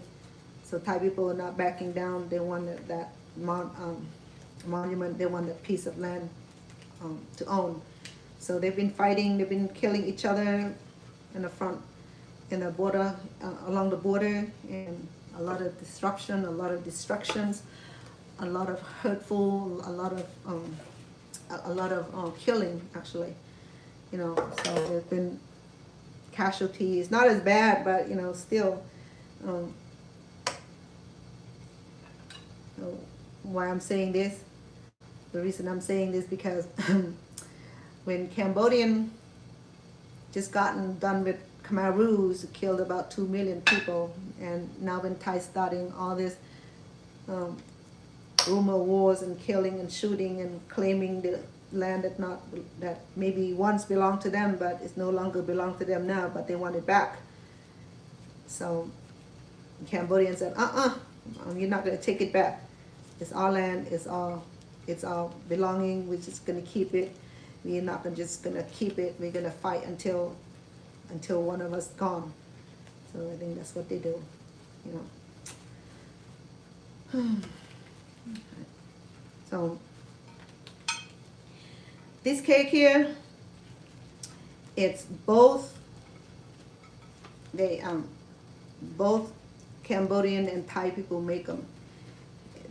They fold it differently, they prepare it differently, but this is the recipe that I learned from my great-grandmother, and my great-grandparents are from Thailand, so I can say that it may have originated in Thailand. I'm not sure, but because my great-grandparents are from Thailand, so, and a lot of cooking that I cook, I cook basically what I'm taught and how I learned from my grandparents. So if Cambodian would say that, no, that's our cooking, fine too. You know, I mean, I was born in Cambodia, I saw this also, but I was in my family who are Thai descent, and I saw this also. So I'll say that this is my recipe. If it's yours, then it's yours. If it's theirs, it's theirs. So this is mine. So you cannot take it away from me because I have in my head. If you want to fight over this, go ahead.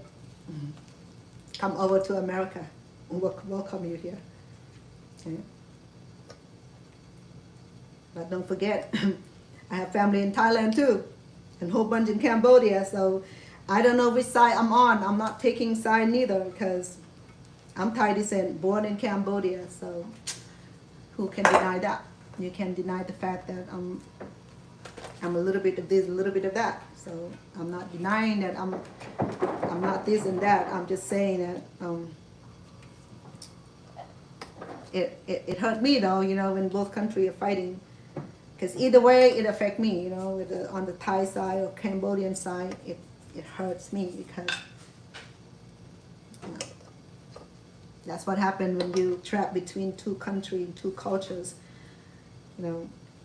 But to be honest with you, is that when I was in Thailand, I have to say that no welcome there, you know. I never get welcome. They would call me that Khmer, that means Khmer. That's what they call us, Khmer. And when I was in Cambodia, they would say, oh, Siam, Siam, Siam. They call us that we are Thai. So never a time where I'm being accepted in both of my of my identities, you know. I would love to be called Khmer.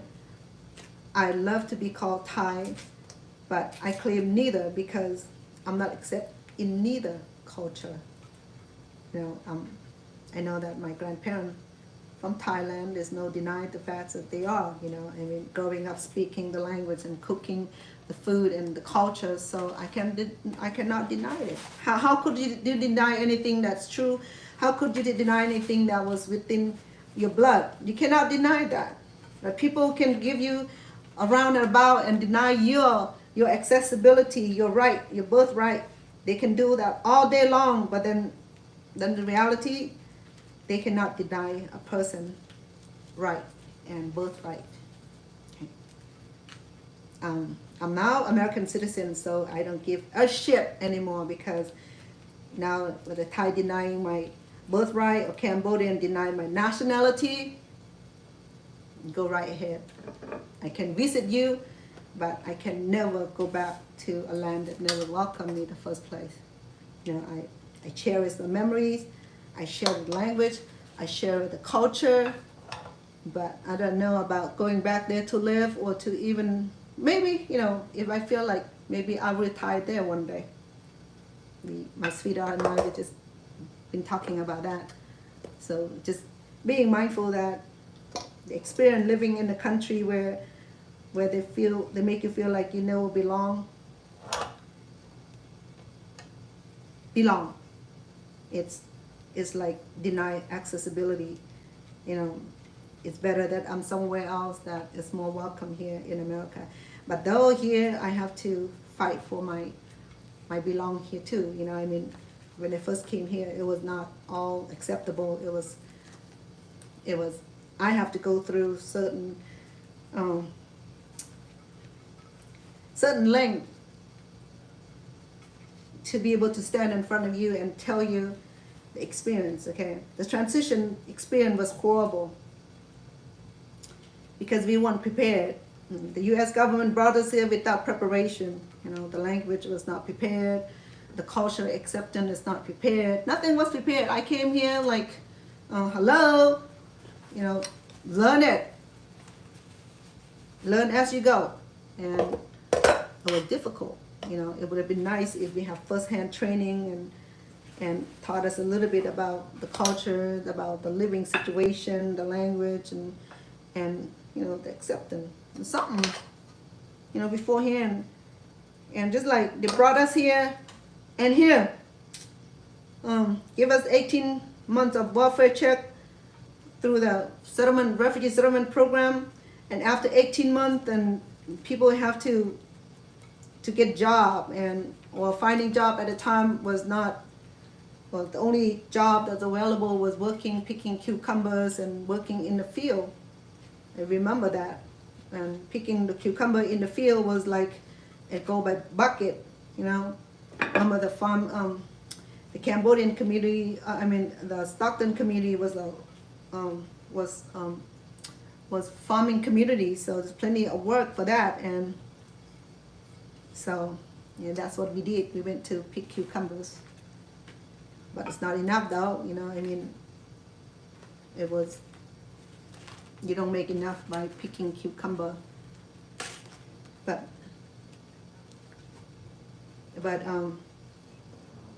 it taught valuable lesson though, you know, because my dad was a farmer, but it was a rice farmer and orchard farmers. So we grow cucumbers and vegetation for family meals and food. I'm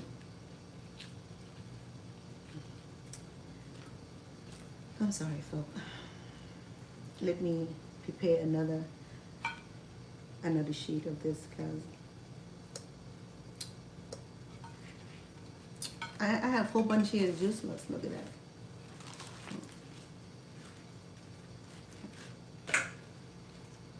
So many sheets. So I have one more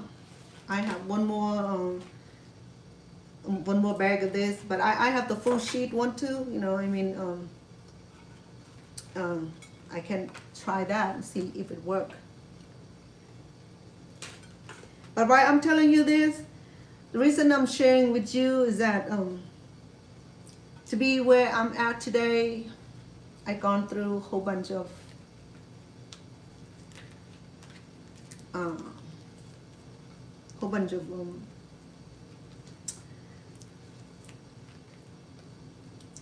racial unacceptance.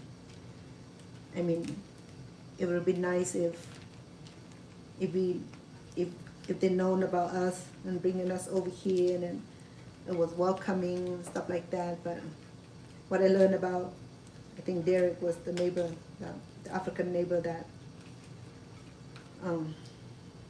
sorry, I don't like this brand. Okay, let me try the last one.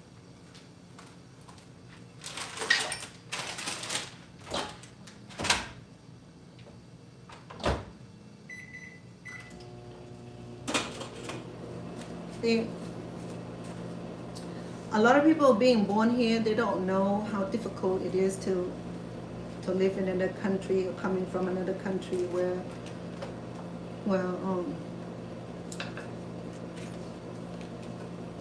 where social injustice is, and that we have to fight for ourselves. because no one will fight for you.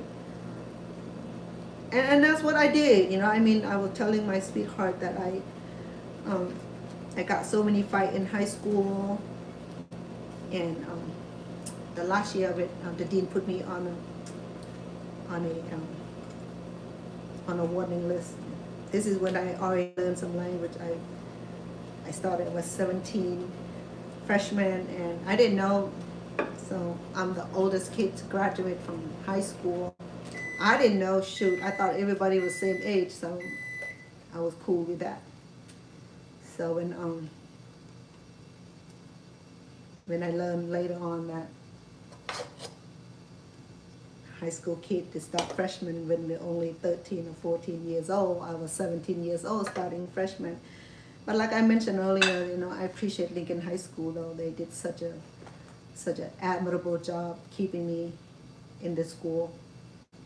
And the principal was awesome people, and my counselor, Miss Morrison, was awesome, was loving, and you know, I mean, we didn't speak the language until I learned the language, and then we start to communicate. And they're awesome people, you know, Miss Morrison, Dean Villains, and the principal.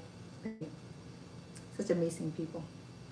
I mean, I consider the many times fight that I got involved with because I'm defending myself, and they could have kicked me out or even expelled me, but they didn't do that. You know, back in the day, the expulsion was like, it's not like they're, you know, only alternative. You know, they work with. I think the fact is that they have sympathy toward me because I didn't speak the language and I have to go through all that transitions, and so I think they're just being courteous and being loving. I think that's how I interpreted how Lincoln High School is being so admirable and loving and accepting me in this school and keeping me until I graduated at 21. I'm like the oldest kid. Yay, so proud. You know, whether you know or not, I'm proud of myself, you know what I mean, for the fact is that learning the language and the cultures and all that, it was not easy, okay? It's not easy, believe me. Sometimes when I get treated badly, I cry for home, you know, I want to go home. Then I have no place to go home to, you know, I don't have a place to call home, so where is home? You know, so then I have to make the best out of my new home. You have to fight to make myself known, that I don't accept bully, you know, or if I have to stand my ground and telling them that I'm not taking your bulliness, I'm not taking your abuse, you know, I fight. And I think this is when the Rascal Kids start to form. You know, if you know about the Rascal Kids, they are a group of Asian boys that they form into their little gang organization, you know, because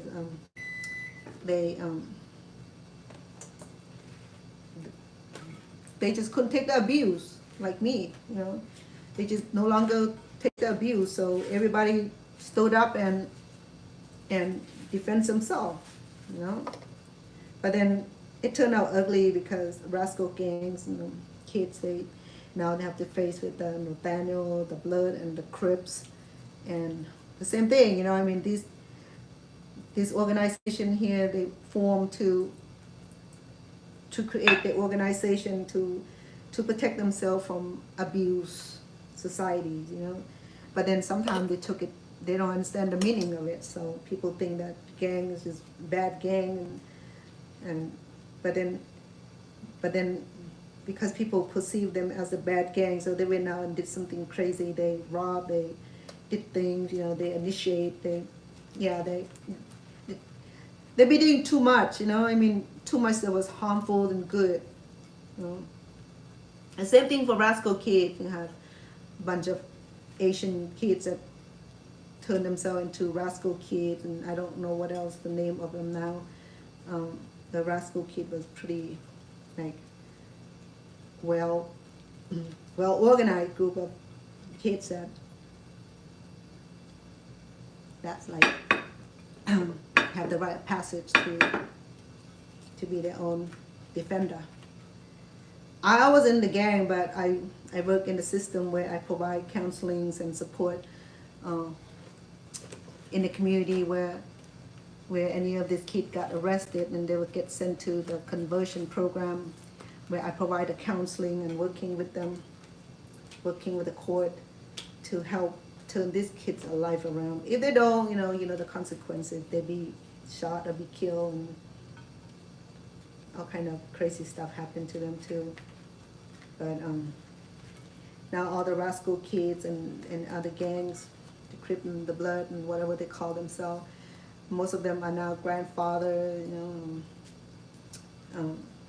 but the good thing about me is that I work in a community where I'm well respected. Though I work with this gang member, I never got attacked. In fact, I make friends to a few, through the program that I'm working and able to work with them and help them change their life. Most of them are now father or grandfather. Most of them are dead, those who did not change their way of life, change the way of activities, and they be killed or end up in the lockup facility. But there are quite a few that still maintain their livelihood, and that I know quite a few. And I have a few that had reaching out to me on Facebook and be thanking me for helping them change their life. So to look back, I did some good for the community. Oh my goodness. Sorry about this. Now I have to prepare this thing. Okay, let me check on the cake that we steamed. Okay, we've been doing it about 20-30 minutes ago. Okay, let me check on one of them, see if it's done.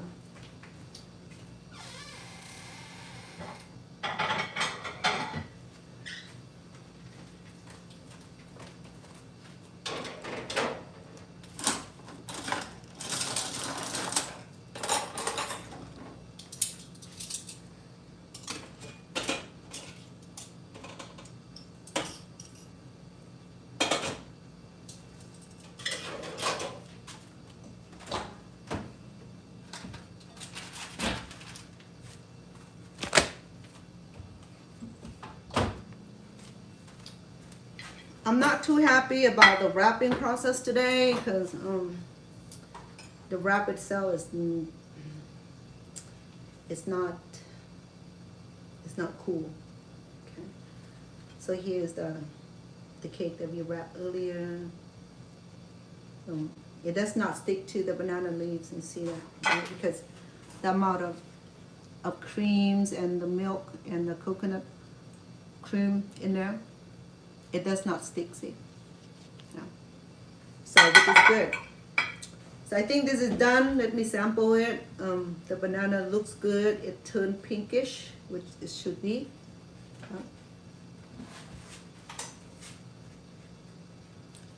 That's the bananas, yeah. Right, and the aroma is unforgettable aroma because the banana leaves here, it release it aroma contrast with the coconut milk, the coconut juice, the ripened bananas, and the sticky rice itself. It smells heavenly. Okay, let me sample for you.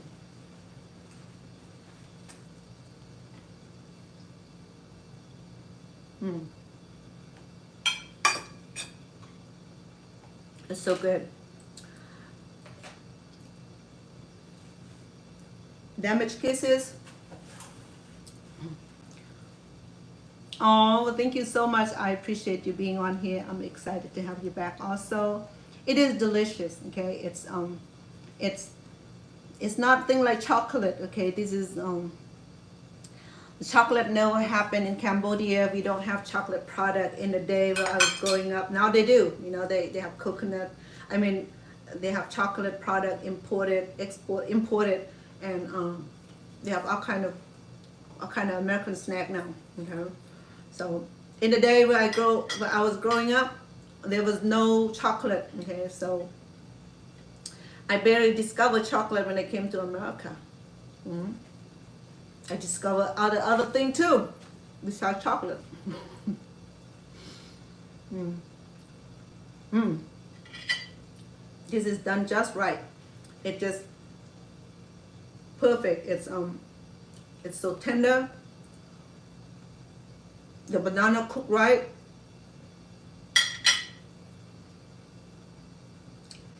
The sticky rice cooked perfect. And look at that. It binds together like glue. Huh? So I was telling my audience that when I was in Cambodia, we don't have glue. So to make glue, we just boil some sticky rice and turn into a little porridge, and that was our glue. And it worked. It worked the same way. Huh? It's healthy glue though. So,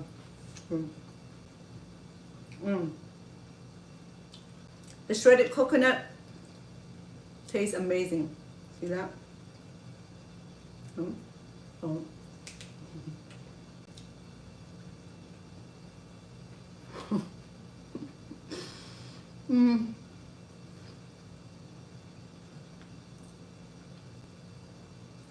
Damaged kiss. You get along with my granddaughter well, Rennie. She loves sweet. When they first moved here into her family, she was only about 3 years old, 2 maybe, and her mom used to start her business at home. She does lashes at home, and Rennie will be laying right there on her mom's lap, and she won't let her. She was a nursing kid, you know. Nursing kid, they're so attached to the mom, not the dad though. The dad like, dad don't exist. So she loves sweets. So when my daughter start working at a shop now, they own their own shop. So a lot of times she couldn't take the kid with her, so she would bribe her daughter, saying, okay, she would stay home and she'd give her sweets. So she got used to that idea where when her mom leaves, she'd get sweet. So you get along well with Rennie. Rennie loves sweet. On the Halloween days, her mom took her out trick-or-treating, and she won't share with me. She said, here, Grandma, you have this much, and this much is mine. So I'm like, okay. But her mom took it away from her because it's too much anyway. Yeah, the story about the cereal box is real. And that was our first Christmas gift, was gifts of cereal box. And we learned the concept that during Christmas we're supposed to give. We don't understand the whole principle of celebrating Christmas. Even now, people think that Christmas you gotta give somebody's gift. You know, now it become a tradition where people start buying Christmas gift now. You know, I mean, you get things on good deal because Christmas come, everything will be like skyrocketing. You know, so if you start doing now, then you will have all this ready for you. You know, early shopping, and then for me, I do the last day shopping. Sometimes I try to crochet and I did all that crochet product, and then when I realized that people don't really appreciate the work that I put into, you know, amount of time to make the scarf, the beanies, or even the booties, you know, people think that, you know, I'm just a robot. And when people started to give me that attitude about they want this done, that done, this, that, done, and then I see it somewhere in the back of the car or the girlfriend's car or the boyfriend's car, they're my product that I spend a week or 2 weeks crocheting for them, you know, initially for them.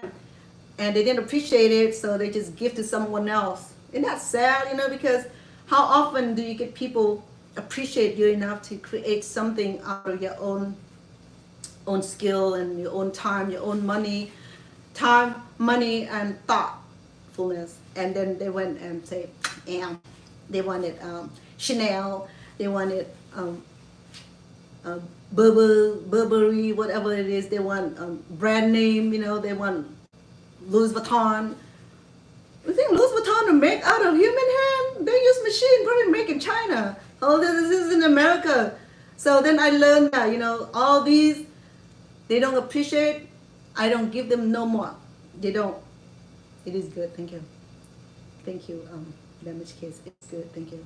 So I was saying that when I do the crocheting, you know, I give to people, just like I said, I will pick a few people on TikTok. If you're still here, remember that they were saying that there will be another change in TikTok. And I will pick a few people who supporting me on my YouTube. I'm crocheting my product right now. The beanie, scarf, even headband with the cute flowers, you know. I wanted to be able to share those with my audience, people who've been here for me, people who are supporting me and subscribing me and share it and send me comments and all that.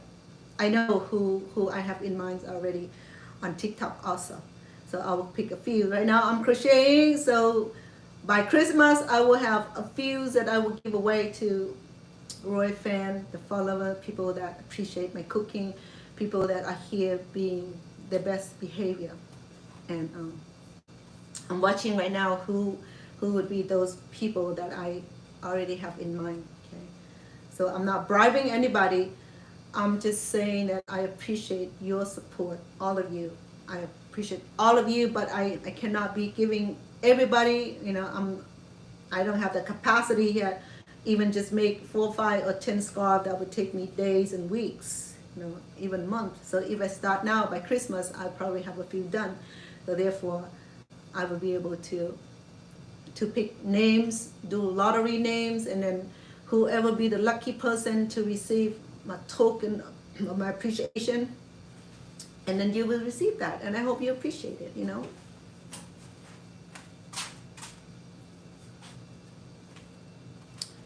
So that's the thing for me, you know. I mean, I don't have to do anything for you, but I just appreciate you.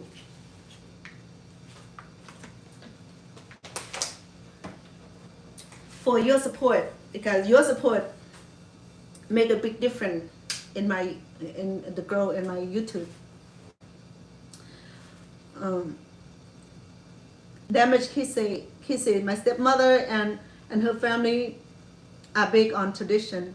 They always make gift for one another. Yes, we do, you know. I mean, and that's why I was saying earlier that making home art and craft and knitting, sewing, and crocheting is no longer validated in a lot of communities. They don't see the hard work. And that because they endorse the brand names. You know, they want something from Thrift Shack Avenue. They want something from Macy. They want something from like Nordstrom or something like that. But they don't know that the work that's done by hand is more valuable as the time that they put effort into it. You know, first they have to go buy the product, spend days and hours and days, maybe a week, and be able to come up with something to give to you, and you turn around and like give to someone else. That sucks. And that's what telling me that you're not getting any more. I don't care if you're the president of the United States, you're not getting any more.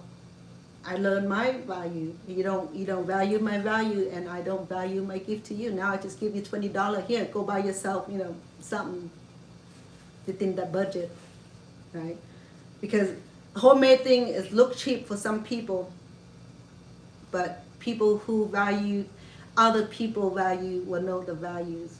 Only the one who have value will know the value. If you have zero value, you will have zero value on people's thoughts and consideration. That's what I'm saying. So my cake is done. I'm gonna steam this next. And I'm disappointed with all the wrap today. All the wrapper today is suck. Got hole everywhere. You know, it's like the needle of the eye of the needle. You know, where you peek and see who's coming exactly. So I sample it. It's pretty good. I can do another one and show you because yeah, I'm ready to go to the second one. And it's so good. And that's why my family wanted more and my friend wants it more, because it tastes so good. It's simple. It's not like from a chocolate factory. It's not like from, you know, 90-degree sweet store. It's not like from those fancy chocolate box. You know, this is like homemade, authentic Cambodian Thai dessert that because in the day we don't have dessert shop. You don't have ice cream shop. We don't have anything like that. So we want sweet. This is what the sweet that the grandma and grandpa, aunt and uncle produce in the day. You know, I mean, we don't have what Americans have. I grew up with deficiency.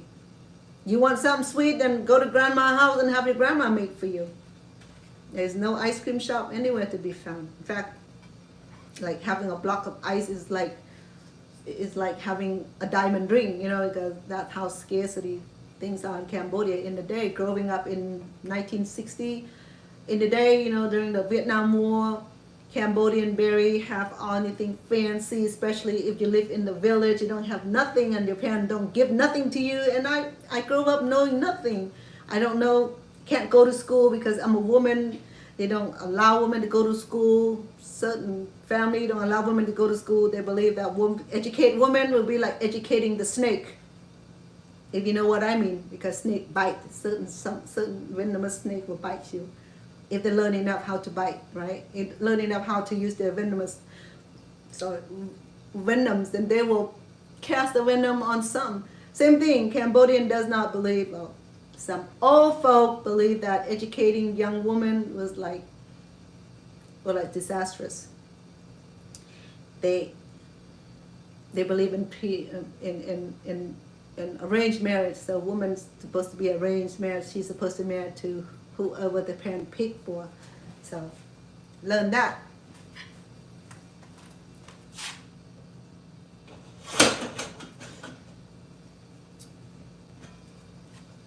Oh yeah. When I came to America, my parents picked somebody for me too. After I graduated from high school, I was 21 and a half, going to 22.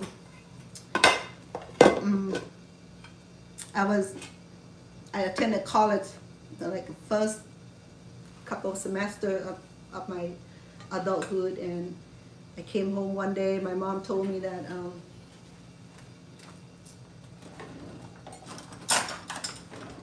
and that good friends of her, accompanied by elderly people, and they had come to ask for my hand. I said, a what? You know, in Cambodian culture, to get a wife, you have to be approved by the adult on both sides. So if my parent okay and his parents not okay, then there's no wedding, and you have to elope somewhere, take off and never come back, or come back when you have 10 children, then they'll accept you. Then, oh, grandma and grandpa, how cute, right? But in the culture such as this that I'm growing up with, it's complicated. I mean, well, my mom said that, well, you being a daughter and you cannot, you're an old maid already, you're 21 going 22 and you're not married yet. And so we're gonna fix you up. You can fix yourself up. I'm not gonna marry no dude.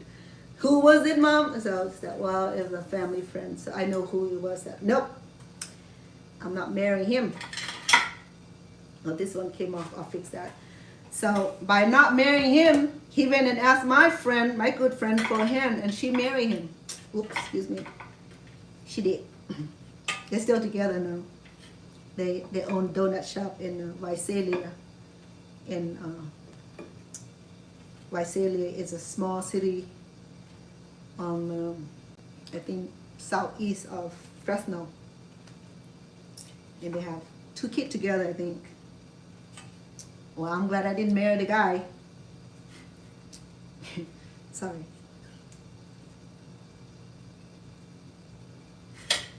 Nothing. Nothing. Oh, nothing.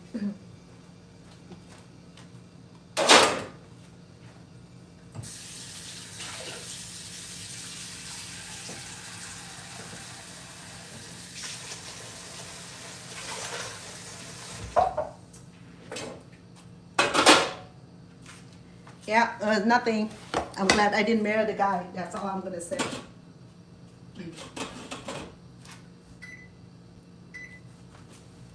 So, well, this one seemed to be happy. It's already open, so I'm just gonna have another sample, right? I mean, Look at that.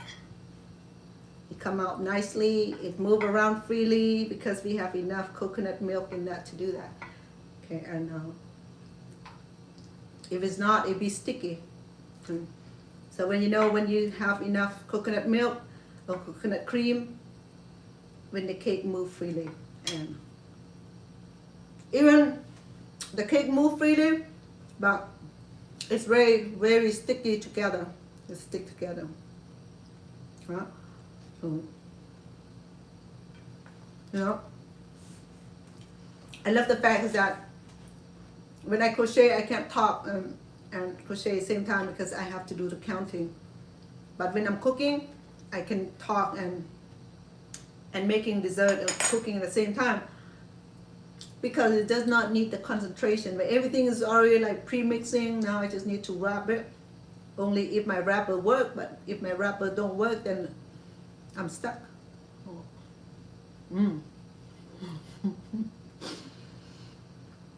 Damaged kisses. You gotta be here, sweetheart. Look.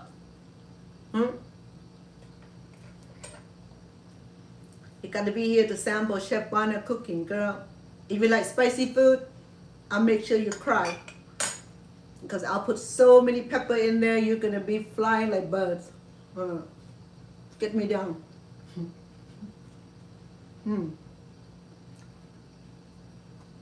This simply delicious. It reminds me of mochi. If you love mochi, this will be it. Next week, maybe we'll do mochi together. I think I have pretty idea how to make mochi out of sticky rice. I'll go research it. I saw a few videos of this old Japanese gentleman. He's very old, he's hunching and he's in his 90s, even 100. He's making mochi.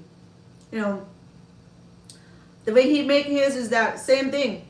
He soaked the sticky rice, he steamed the sticky rice, and it gone through like that beating, the kneadings, and serious kneading until the sticky rice stick together in like gluey. I mean, he used the traditional mortar that we use in Cambodia too. I don't think we can use the mixer because it's too sticky.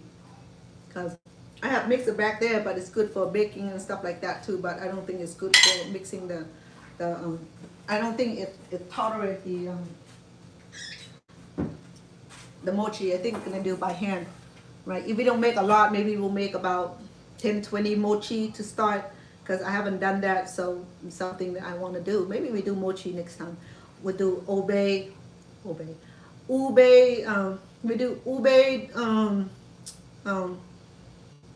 fillings, maybe not banana filling, maybe mango, fresh strawberry.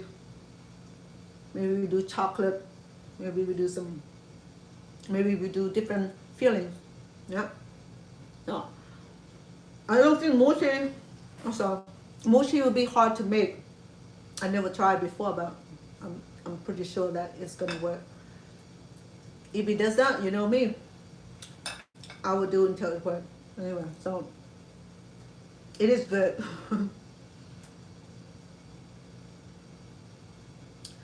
Yeah, sometimes dealing with a new country and transition into new cultures and stuff like that, and it can be sad and it can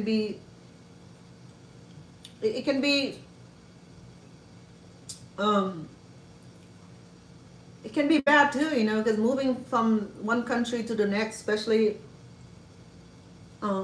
when the culture is day and night, there's no it's just the opposite. In Thailand, there's a lot of similarity. In Vietnamese, we have something in common. In Laos, a lot of similarity. I mean, food and the language are a lot similar.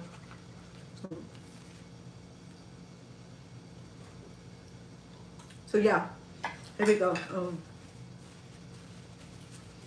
So you got an idea, because this is not my first time making sticky rice wrap. I did it last time. It sold out like hotcake. My mom loves it because it reminds her of her family.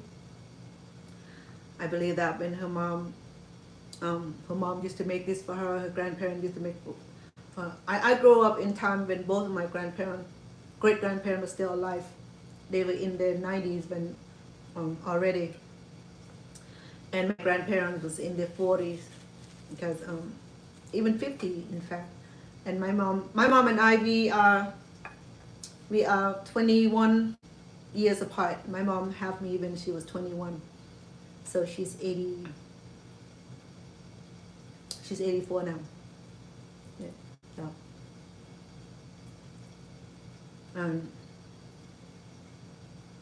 my mom, she's very traditional. She loves spicy food, and especially the krung, where we combine all the vegetable, fresh and bland, and then you have this fish sauce, fish dipping sauce, and I mean, with your finger, you just enjoyed it. You know, we were very basic, and my dad, he was the fisherman, so he'd always be fishing and bringing fish food, and it never lack of food, even after but though after the genocide, where the resources were depleted, the Vietnamese are taking some, Thai taking some, and the neighbor country just like to take things that belong to Cambodia, even claim that's there, even unjustly.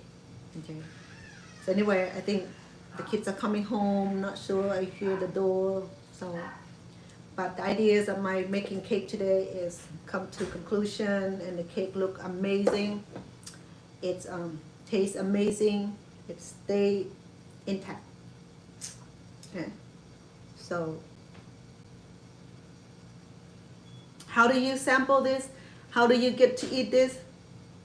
You learn it just the way I'm demonstrating to you right now. Okay, and the full videos that we do today will be on YouTube. The full video link will be on YouTube, and I will include a recipe today on the YouTube description. And if you enjoyed it, please subscribe, like, and share. And if you have not subscribed to my YouTube channel, my TikTok fan, please hop over and do that. I always appreciate you. Remember, the live conversation I cannot save, but if you do visit me from YouTube, from TikTok, just send me a little message. Say, hey, here I am, follow you from TikTok. That way I remember you. That way I know that you appreciate my recipe and my cooking for you, and your chance of being selected to receive some gift from me. And I think that's fair, right? So I'm not asking you to do much. I'm asking you just to give the support with the description. I have enough people subscribe to my channel. It does not matter whether you subscribe to me or not. I have enough people subscribe for the requirement. But I would love to have you follow me, so that way if we never gonna come back and meet on TikTok, because TikTok's always make transition, always changes, and always some crazy modification and bureaucracy and all that. So I don't know what's gonna happen to TikTok. Somebody just come on here and say that TikTok will be taken away.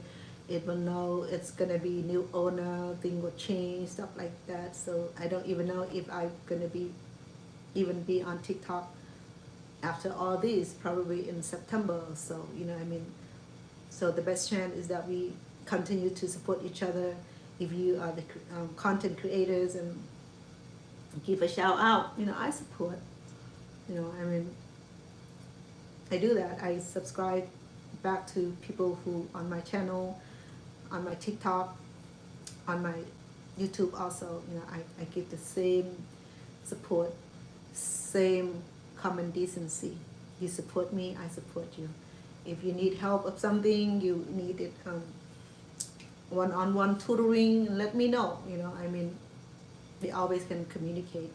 But this right here, you will not find it unless you're in Thailand, Cambodia, or in Southern Cal, or somewhere where there's a lot of Cambodian, a lot of Asian community where they make this for sale. Not so much in restaurant though. Restaurant people don't even make this because not enough people to order it. But some grocery store will have this. Okay, so this is called num and som jung hoi khao tom gloi nung. So the best way to make this, to have this, is to make at home. And I'm already demonstrate that a few times. And I'm not kidding you. A few weeks ago, I made the one that we barbecue on grill. That was awesome. Okay, that was like awesome recipe. It was a little lengthy, but but it was delicious. It's the same format we do here, preparation here, save for the wrapping was a little different. And then I went charcoal barbecued it. I grilled it, and it's called num and sam ang. It's very popular in Cambodia. Same thing in Thailand too. I mean, these two countries, they have each other a recipe, but I don't know what the fighting is all about. And like, they have to fight. They have to create some kind of turmoil. I don't know what kind of attention they're seeking, but it's the wrong kind of attention. I don't like it. Like I said, I'm not taking side. I don't take side in Thailand. I don't take side in Cambodia. I just don't like the fact that they're fighting because it affects me on both sides. So I'm saying that I'm sharing this recipe for you. So my complementary recipe is on my YouTube channel. So hop over and get all this. Or if you wrote down the recipe today, you're good to go. But if it's not, visit me on my YouTube channel, and I will list this under the description under the banana wrap cake. Okay? It's gonna be simple because I will have the beautiful thumbnail on this channel here. I mean, on this content here, so you won't miss it. It's gonna be looking like that, so you can see it. Okay, all right. See, we good today. I'm not done wrapping because my wrapper is like not the best wrapper right now. So I have the full sheet. I have 2 full sheets in the freezer. After I'm logging off from you, I will process it so I can wrap a few more. But this won't feed my family here. When my family come, they're gonna have a few each, and I don't have enough to feed my family. Let alone give it to my friends and my sweetheart who love this. He loved this. He loved it. For him, it's like one of his favorites. So for me, I got 2 already, so my tummy is full. It's delicious.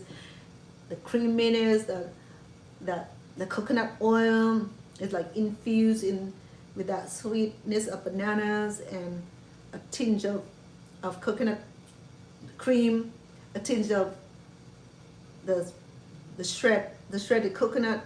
It's just something that you can try at home. Okay, and I invite you to do that. All right. So I've been on here long enough. I appreciate you being here. The last time when I was here cooking the anchois stir fry, it was amazing.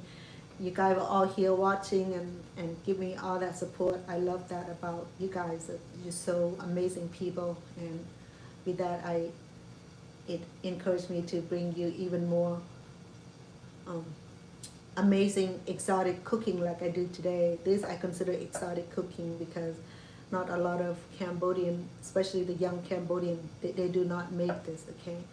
And these are not regular dessert that where you find on the market. This is dessert where they make this and make offering to the deity, to the ancestors, to the Buddhist God, or to the high form of God on the Lent Day, New Year Day, the Cambodian New Year's Day. This is where you will find this kind of dessert. It's not everyday dessert where we bake what we're craving for chocolate cookies and we make them. It's not like that.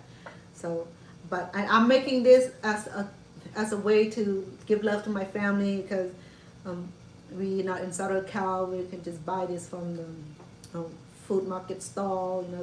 They sell them this too, especially during the holiday. They order hundreds of this, and the food maker would prepare 1,000 in advance, so that way they can sell to enough family, so that family can have some of the cake to celebrate on the holidays.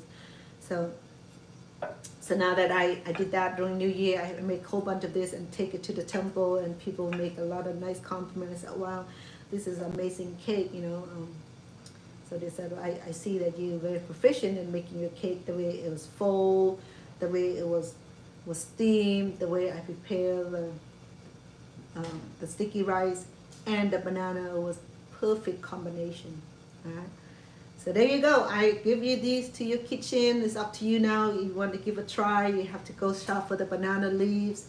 Go shop for the banana. It's not regular bananas, okay? It have to be one of those plantain or Asian bananas, okay? Best is to go to the Asian store if you have them, Chinese, Vietnamese, or Thai or Cambodian store in the area where it's not. If you can find anything at all, if you have access to this, we used to wrap it in the foil, which is not a healthy form. Some people cannot wrap it with the rice here. I mean, with the wrapper here because they can't handle it break. So they overlay it with the aluminum foil. It works also, but that's a lot of work. But I can do this without overlay with aluminum foil, so it worked for me so far. It's looking beautiful. Okay. Yeah. It bind together. It fold tightly, just like origami. There's no beginning. There's no ending. It came up such a beautiful form. Look at that. Yeah. So this is something you can achieve. Okay, it's beautiful, beautiful wrap. Look at that. Okay? So just untie it back here, and you have your beautiful cake here.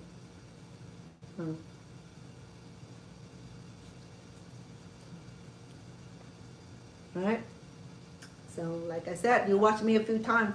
I did this more than 20 times, so you gotta get it. If you don't get it, then go back and review on the video. If you didn't make this at home, if you're gonna have a nice party right here, you surprise your friend with it, okay? If you bring a tray, it's gonna be gone. It's gonna be the first thing be gone. People say, oh, what's that? Do you make this? That's what people ask me at the temple too. I said, ew, did you really make this? I said, check out my channel. Stop asking silly questions.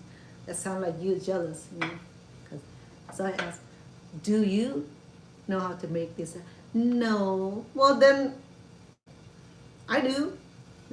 Join in the channel and learn from me and stop being critical. So that was that. Anyway, so I'm so pleased to see all of you today. I've been on here twice today. I like interacting with damaged kids. You've been such an amazing young lady, beautiful young lady who been here supporting, sharing, talking, and yeah, she's true. And I know that I have not even communicate with my TikTok, because my TikTok I have like 3,000-4,000 people on here constantly. So I have I don't even be able to go in there and converse. So I'm just talking to all of you. I mean, to all of you on TikTok also. You've been such an intimate. I appreciate all of you. On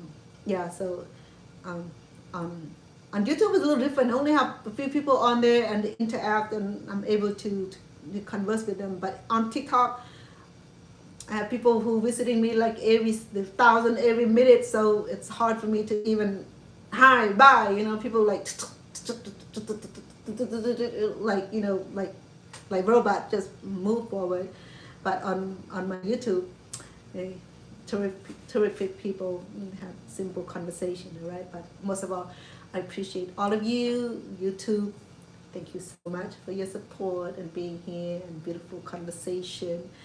And for my TikTok people, I appreciate you always, and that's the reason that I'm locking back on here and give you the best recipe that I know, the recipe that I'm able to produce and present it to you in my own version. It may not be authentic, it may not be like everybody else, but this is my version, okay? We all have our own version. You don't have to go copycat anybody. You don't have to go steal anybody ideas. If you grow up in the family who constantly make this at home, feeding you at home for years after years, so you learn it. If you learn that from school, great. If you don't learn it from school, learn from family, friend, neighbors, church. There are kind of way to learn free cooking class. You don't have to be in the classroom with taking tests, which I don't like.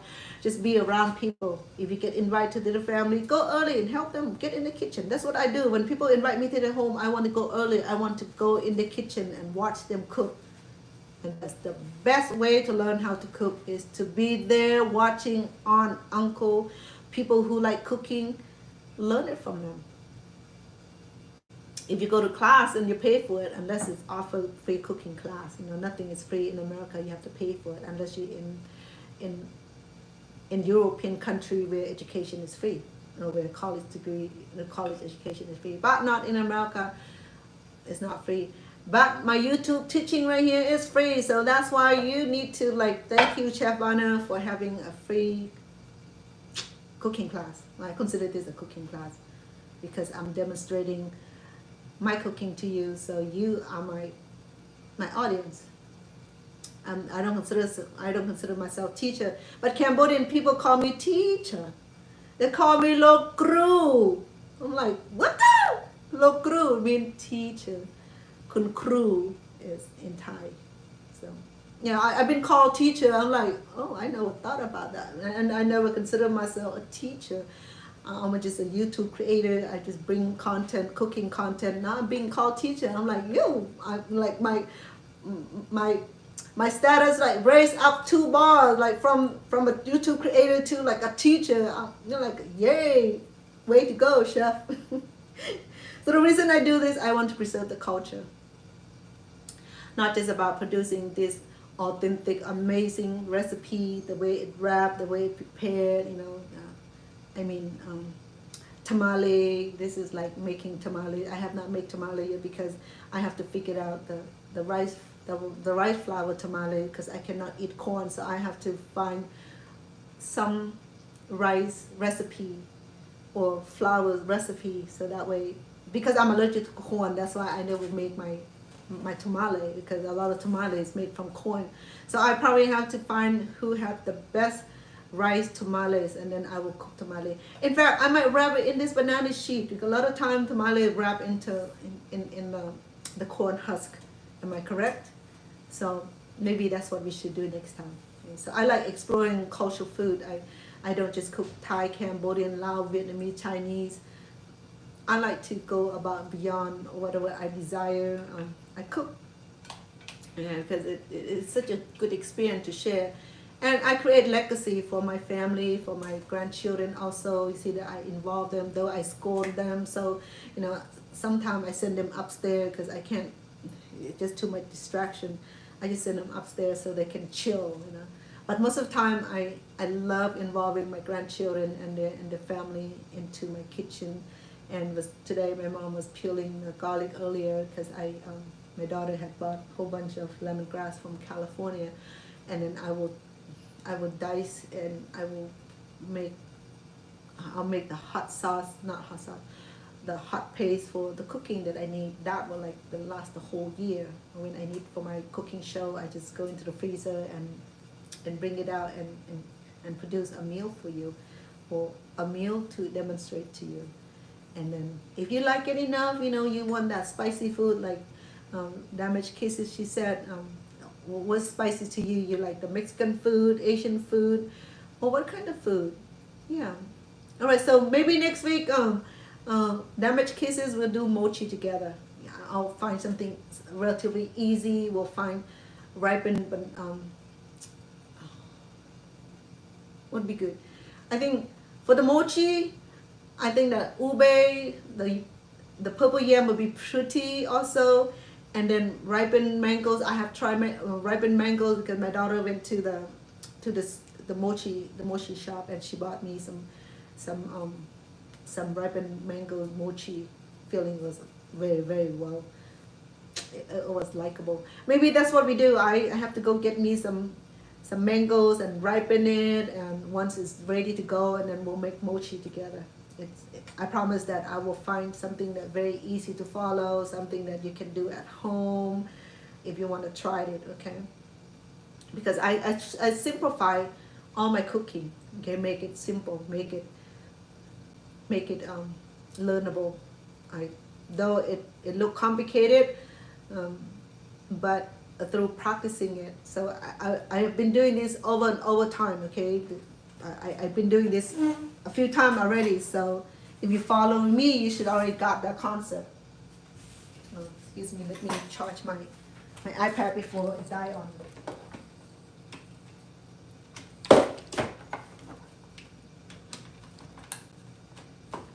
So I have such a great pressure. No, I'm sorry, wrong, not great pleasure. Wrong charger. Give me a minute, please. Being on here with you today, and to be able to converse with Damaged Kisses. She's a great young lady, and follow her on her YouTube channel also. She has some great music, great song. You are an artist, right? Damaged Kisses. You are an artist, right? You are you a producer also? Okay, I'm charging my iPad before I leave you. Are you an artist? Yeah, well, thank you. I appreciate that you appreciating me. Damaged Kisses.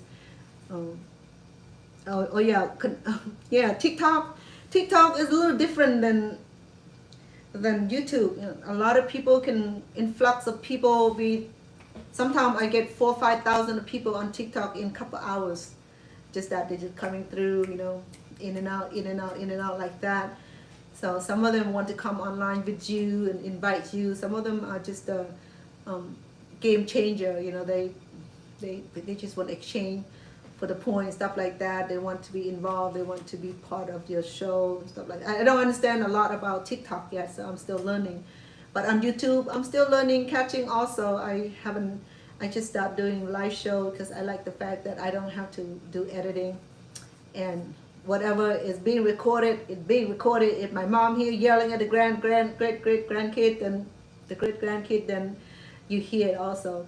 If I have to reprimand somebody, send them upstairs, you hear that also. And if the water is turned on, somebody farting, somebody fighting, you can hear that also. So I don't even worry about that. That's just natural occurrence. So sometimes I apologize. Sometimes I don't hear it. I didn't apologize. I do apologize in advance. But anyway, so let's do that next week, okay? I have a few things. I have 2 things that I want to make tomorrow because I have a lot of vegetable that my daughter brought back from California. And if I don't cook it, it's gonna get bad. And you know how expensive the vegetable are, especially the Asian vegetable, where is like the price of gold, okay? Especially here in Las Vegas, when we don't produce any kind of crops, we don't grow any kind of crops, so we have this imported from another town, another state, so it can get expensive. Something that can cost like $1 is $10 over here, you know. The operation cost, the price was like gouting is like. So I live in California. I know the value of the crops and the vegetable, how much they supposed to be. When I'm over here, I look at the price and like, oh my goodness, you know, California is the best place to live thus far as have access to fruit and vegetables and farmings and the weather are good. I mean, it's cold, you know, the weather is good during the winter time is great, but the plant, you have to cover it because it gets frostbite, and sometimes it gets snow in California also, you know. In the town I live, it snows like every 10 to 5 years, so it's just like surprise snow, you know. It's not as bad, it's not like avalanche where you have 5, 10, 12 feet of snow. It's not like that. Maybe it covered the whole grass, it covered the roof, you see that little frost here and there, but the frostbite is pretty bad, and for the plant that grow in the tropical, it's not going to survive well under that harsh condition. Okay. So today, I already come to conclusions that the cake is done. if you want to see the last one that I just went into the steaming, so the cake is still nice and warm. And you see the color of the textures of the wrap change because it turned from greenish to brownish now, okay? This is how it originated, and this is when it's done. So it's changed in color into the green to brown. It's like that. Yeah. Yeah. Okay. And remember now, this was already pre-cooked. The rice was like 35% done, and spent about 30 minutes steaming it, wrapping it. It was fun. But then I found that my wrapper today was like into it's not friendly today. That's all I can tell you, because this is a different kind of banana leaves here. It's I don't know, because there's 1,000, well, maybe not be 1,000, maybe tens or even 50 or 100 of banana species. So this type here, it's durable, but it's not too bendable. Okay, and it looked like this, and I think it's just the way to process it. I mean, it went to freezer, and I thawed it, and I think the fact that it went through too many hands of processing it, handling it, so it broke like that. Even, These are like it. Yeah, this is banana leaves, so the banana leaves are big like that. Two sides. Anyway, so let me check on the other cake, and if we're done, I'm gonna put it in here so you can see the rest of the cake, the dessert. It's not even a cake.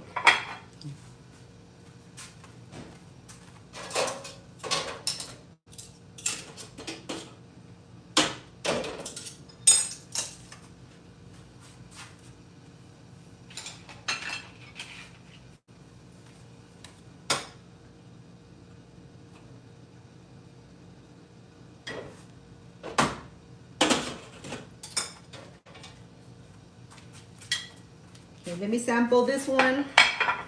If it's good to go, then we'll add on to this plate here, so you see that we have plenty today. Okay, that easy to unwrap, right? And it's not sticky.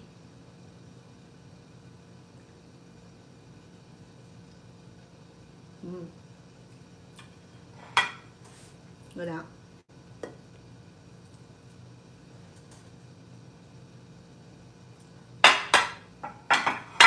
So if you have leftover overnight, this is gonna still be good until tomorrow.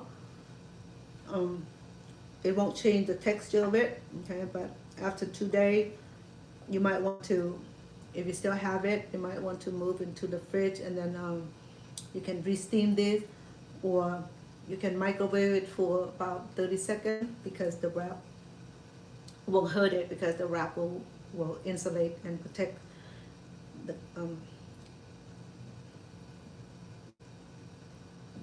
fillers.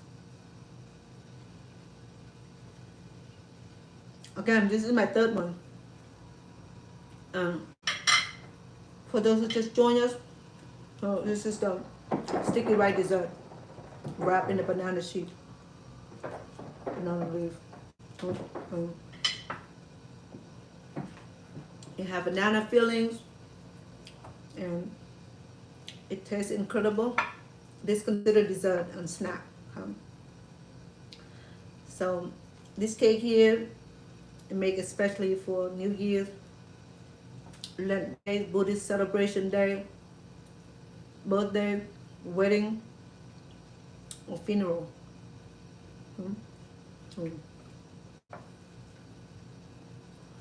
There are a few kind of banana cake. Sticky rice cake. Last time I made the pork fillings, the pork belly fillings. That right there had no sweetness to it. That considered just snack, and just they call num. Num means sweet, but it's not sweet.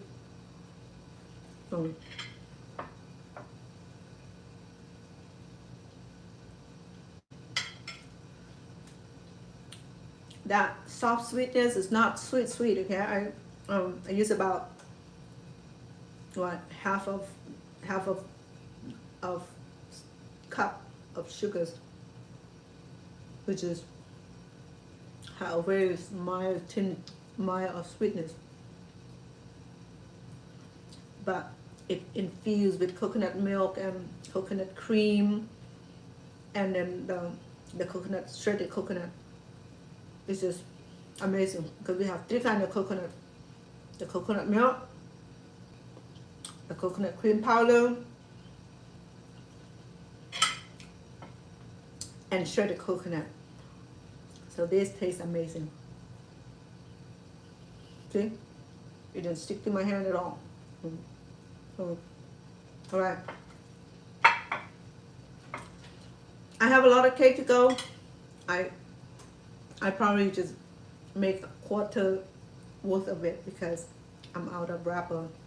I have to thaw the other wrapper and continue my wrapping without you. But let me bring out the rest of the steaming bun, add on to our plate here so you can see it. Okay.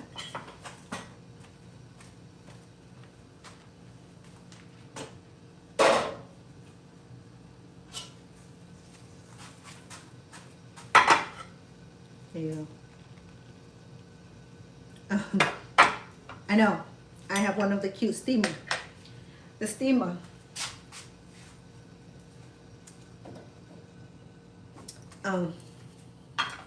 Yeah, this is pretty fancy steamer. I love it. It's so cute. All right, there we go. We have some cute one in here. Look at that.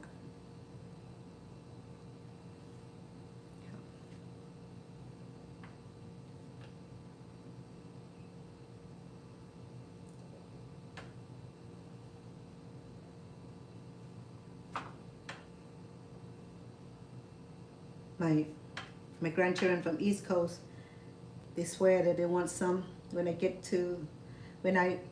visit them for holidays. I'm pretty sure that I'll be busy making this for my grandkids in East Coast and my grandchildren and my children, because I have not made this for them. I just started making dessert not long ago. I thought it would be a great idea for me to do this, right? So,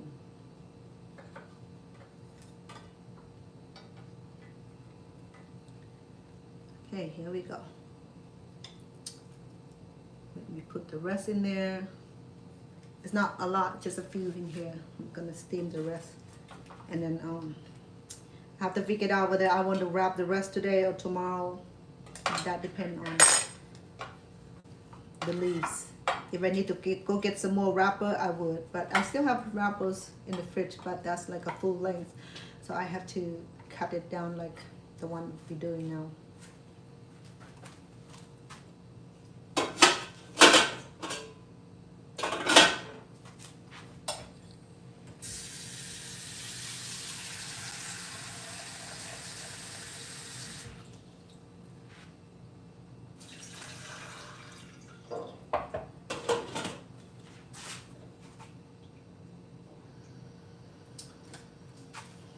When you steam your food, make sure that you check on the level of your water. If it receded, it can get burned easily.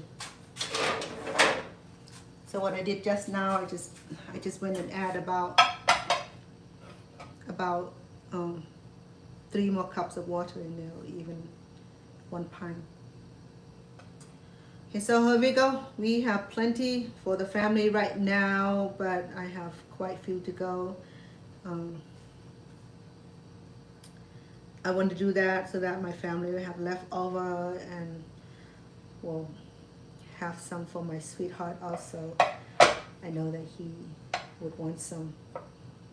He's probably watching me making it right now and thinking when I'm going to bring it over. Okay, so here we go.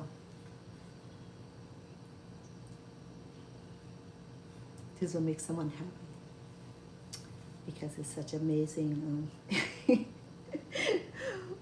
damaged kisses. It is delicious, sweetheart. You're gonna have to try this at home, okay? I mean, I'm gonna enlist this descriptions, the recipe on onto YouTube descriptions, so that way if you want to try this at home, you know, I mean, you can have to go shopping for all the ingredients here, right? Or you can come over visiting with me, and then we can cook and we can have sample of it. All right, from me to you. I think my mom wants some. She's already down here. She loved it. My mom loved this. She enjoys it, and it made me happy to make something that my mom can enjoy, you know. And I love having her, and serving her is amazing experience. Right? So here we go. From me to you, the banana wrap sticky rice cake. We call it a cake or dessert. Okay, here we go. And, done for today. I had spent a great deal of time on here, teaching, coaching, showing, loving way, sharing story with you. It's amazing time to spend with you on a Wednesday evening. With that appreciation, I thank you for being here for me.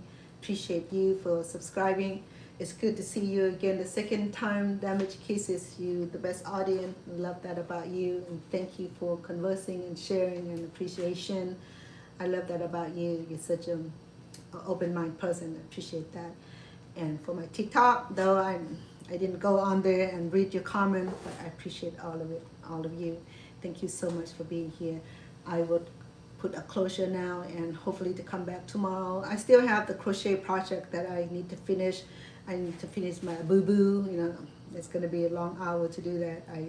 I got all the material I need, but I want to cook because I have all these ingredients, commodities that I need to get rid of before it go bad. That's why I have to cook today.